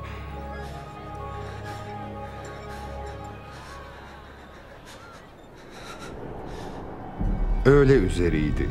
O andan itibaren 3 saat süreyle tüm ülke karanlığa gömüldü.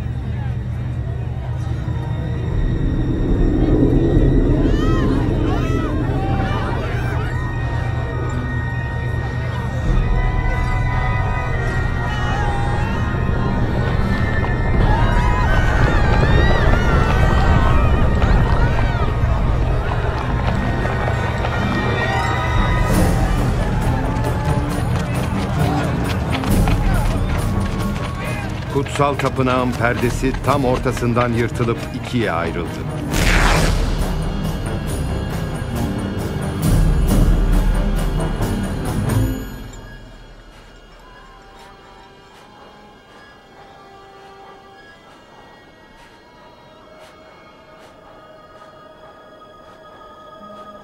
Baba.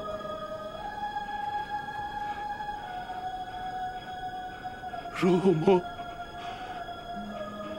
senin ellerine teslim ediyorum.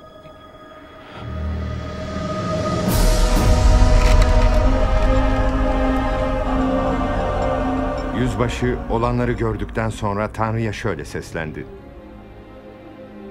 Gerçekten de suçsuz bir adamdı. Ve Tanrı'nın oğluydu o.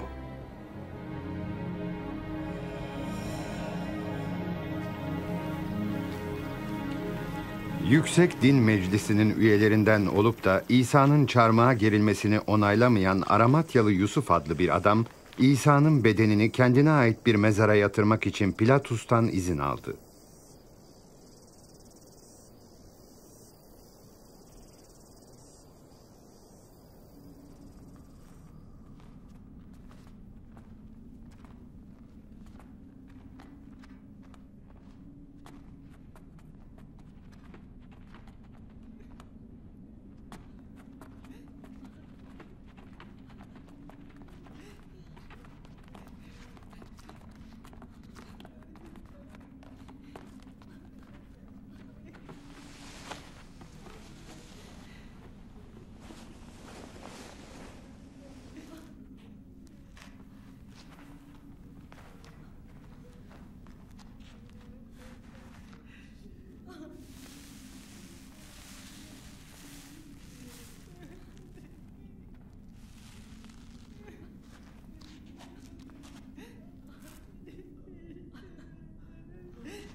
Efendimizin bedeni için baharatlar ve merhemler getireceğiz. Anlıyorum ama çıkalım buradan. İbadet günümüz başlamak üzere.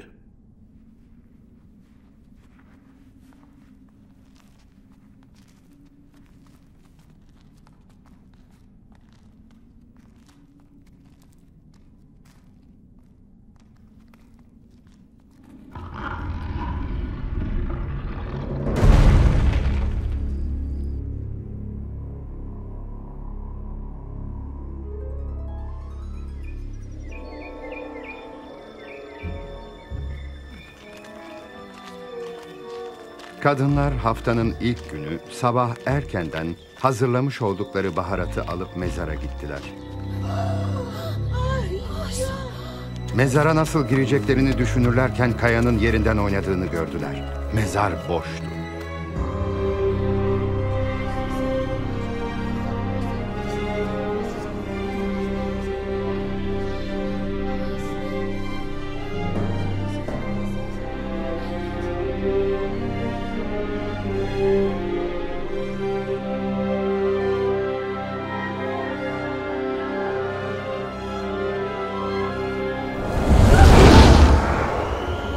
Diri olanı neden ölüler arasında arıyorsunuz?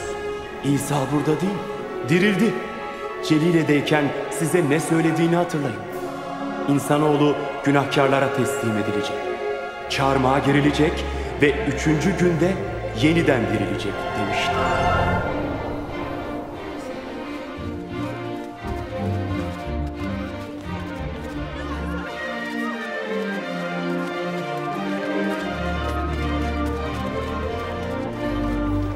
Dinleyin. Mezara girişindeki kaya yuvarlanmıştı. İçeri girip baktık ki Efendimizin bedeni yok olmuş. Yok. Ne? Yok mu? Sonra 2 melek göründü. Melekler parlıyordu. Tıpkı bir güneş gibi. Bize neden diriyi ölüler arasında arıyorsunuz dediler. Gerçekten çok şaşırdık. Bu doğru. Bize inanın. Bize inanın. Gidip gözlerinizle görün. Mezar bomboş. Efendimiz kaybolmuş. Petrus, bize inanmalısın.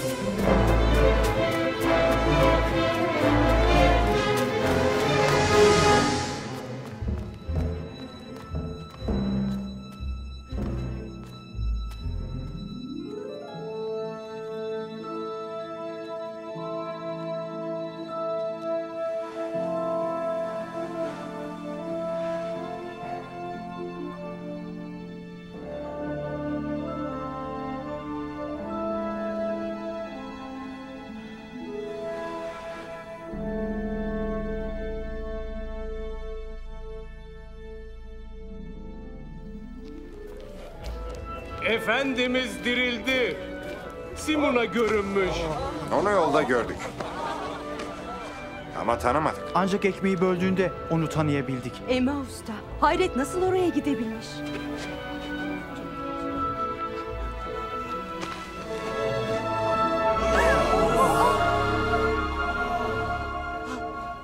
Size esenlik olsun.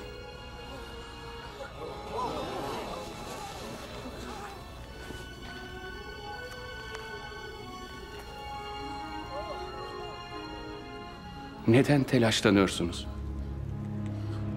Neden içinize kuşkular doğuyor? Ellerime ve ayaklarıma bakın. Görün işte benim. Dokunun ve hissedin. Hayaletin eti ve kemiği olmaz ama görüyorsunuz benim var. Daha önce sizlerle birlikteyken size bunu söylemiştim. Musa'nın yasasında, mezmurlarda ve peygamberlerin yazdıklarında benimle ilgili her şeyin gerçekleşmesi gerekir. Şöyle yazılmıştır. Mesih acı çekecek ve 3. gün dirilecek. Günahların bağışlanması için tövbe çağrısı da Yeruşalim'den başlayarak bütün uluslara onun adıyla duyurulacak. Siz bütün bunlara tanık oldunuz. Ben Tanrı'nın vaat ettiği kutsal ruhu size göndereceğim. Ama kutsal ruhun gücüyle donatılıncaya dek Yeruşalim'de bekleyin.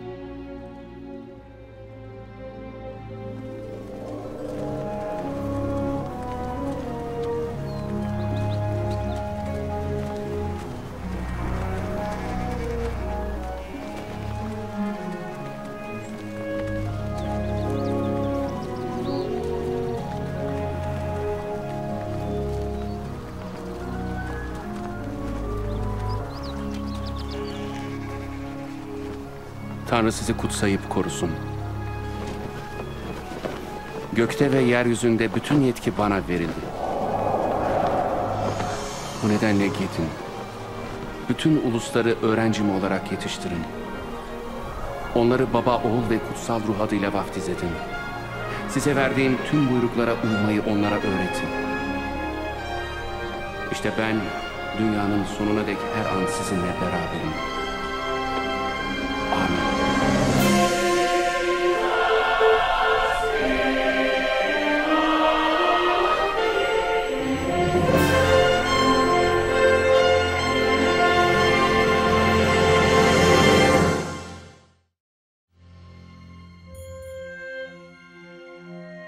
Kutsal yazılarda Tanrı, Mesih'in dünyanın kurtarıcısı olmak üzere geleceğini söyler. İsa'nın hayatı, peygamberlerin bahsettiği kişinin o olduğunu kanıtlar. Yeşaya, Bakire'nin gebe kalıp bir oğul doğuracağını söylemişti. Yüzyıllar sonra İsa'nın doğumuyla bu peygamberlik gerçekleşti. Kutsal yazılar doğacak kutsal olanın Tanrı'nın oğlu olacağını söyler. Bu İsa'nın fiziksel anlamda değil, ruhsal anlamda Tanrı'nın oğlu olacağı anlamına gelir. Bunu onun hayatında görüyoruz. İnsanları hastalıklarından iyileştirdi, günahlarını bağışladı, onları tekrar Tanrı'ya yöneltti. Tanrı'nın sonsuz krallığında onlara bir yer vaat etti. Günahın kurbanı olarak onların yerine kendini sundu ve ölümü yenerek dirildi. İsa, canımı kimse benden alamaz, ben onu kendiliğimden veririm dedi. İsa'nın hayatı yalnızca peygamberlerin söylediklerinin gerçekleşmesini sağlamadı. Aynı zamanda Tanrı'nın kutsal sözünün gerçekliğini doğruladı. Peygamberler Tanrı'nın sözü kusursuzdur. Sözün ey Rab sonsuzdur der. İsa'nın kendisi de yer ve gök ortadan kalkacak ama benim sözlerim asla ortadan kalkmayacak dedi. İsa hayatı tüm doluluğuyla bize vermek için geldi. Ama insan Adem bahçesinde Tanrı'ya itaat etmeyince kendi yolu ve davranışları onu yaratıcısından ayırdı. Kutsal yazılar herkesin günah işlediğini ve günahın ücretinin ölüm olduğunu söyler. Bu ruhsal bir ölüm anlamına gelir. Yani Tanrı'dan ebedi bir ayrılık. Ama Tanrı İbrahim'in oğlunun ölmesi yerine bir koç gönderdiği gibi bizim yerimize ölmesi için de Mesih İsa'yı gönderdi. İsa'nın yaşamı, ölümü ve dirilişi Tanrı ile kendisine güvenen herkesle ilişkisini düzeltti.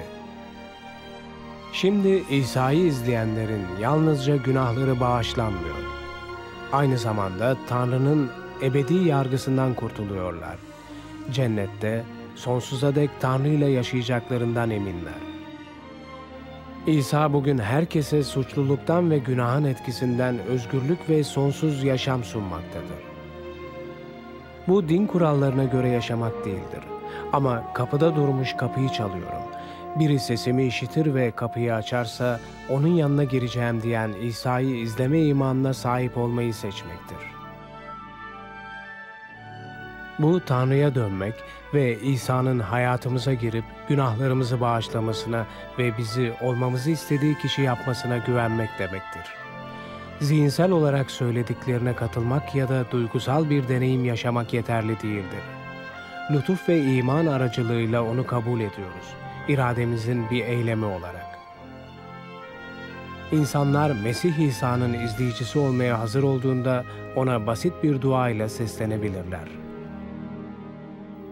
Belki de Tanrı'ya hayatını açmaya şimdi hazırsın. Öyleyse şimdi edeceğimiz duaya sessizce yürekten katılabilirsin.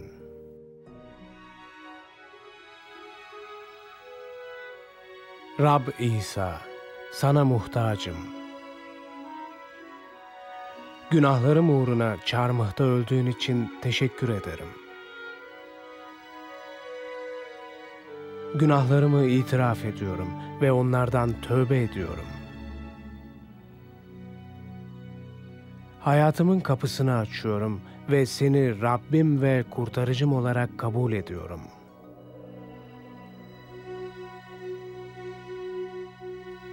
Günahlarımı bağışladığın ve bana sonsuz yaşam verdiğin için teşekkür ederim.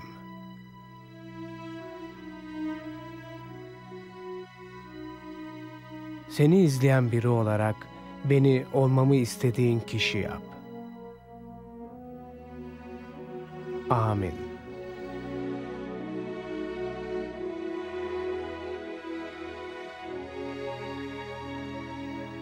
İsa onu izleyenler için koyunlarım sesimi işitir.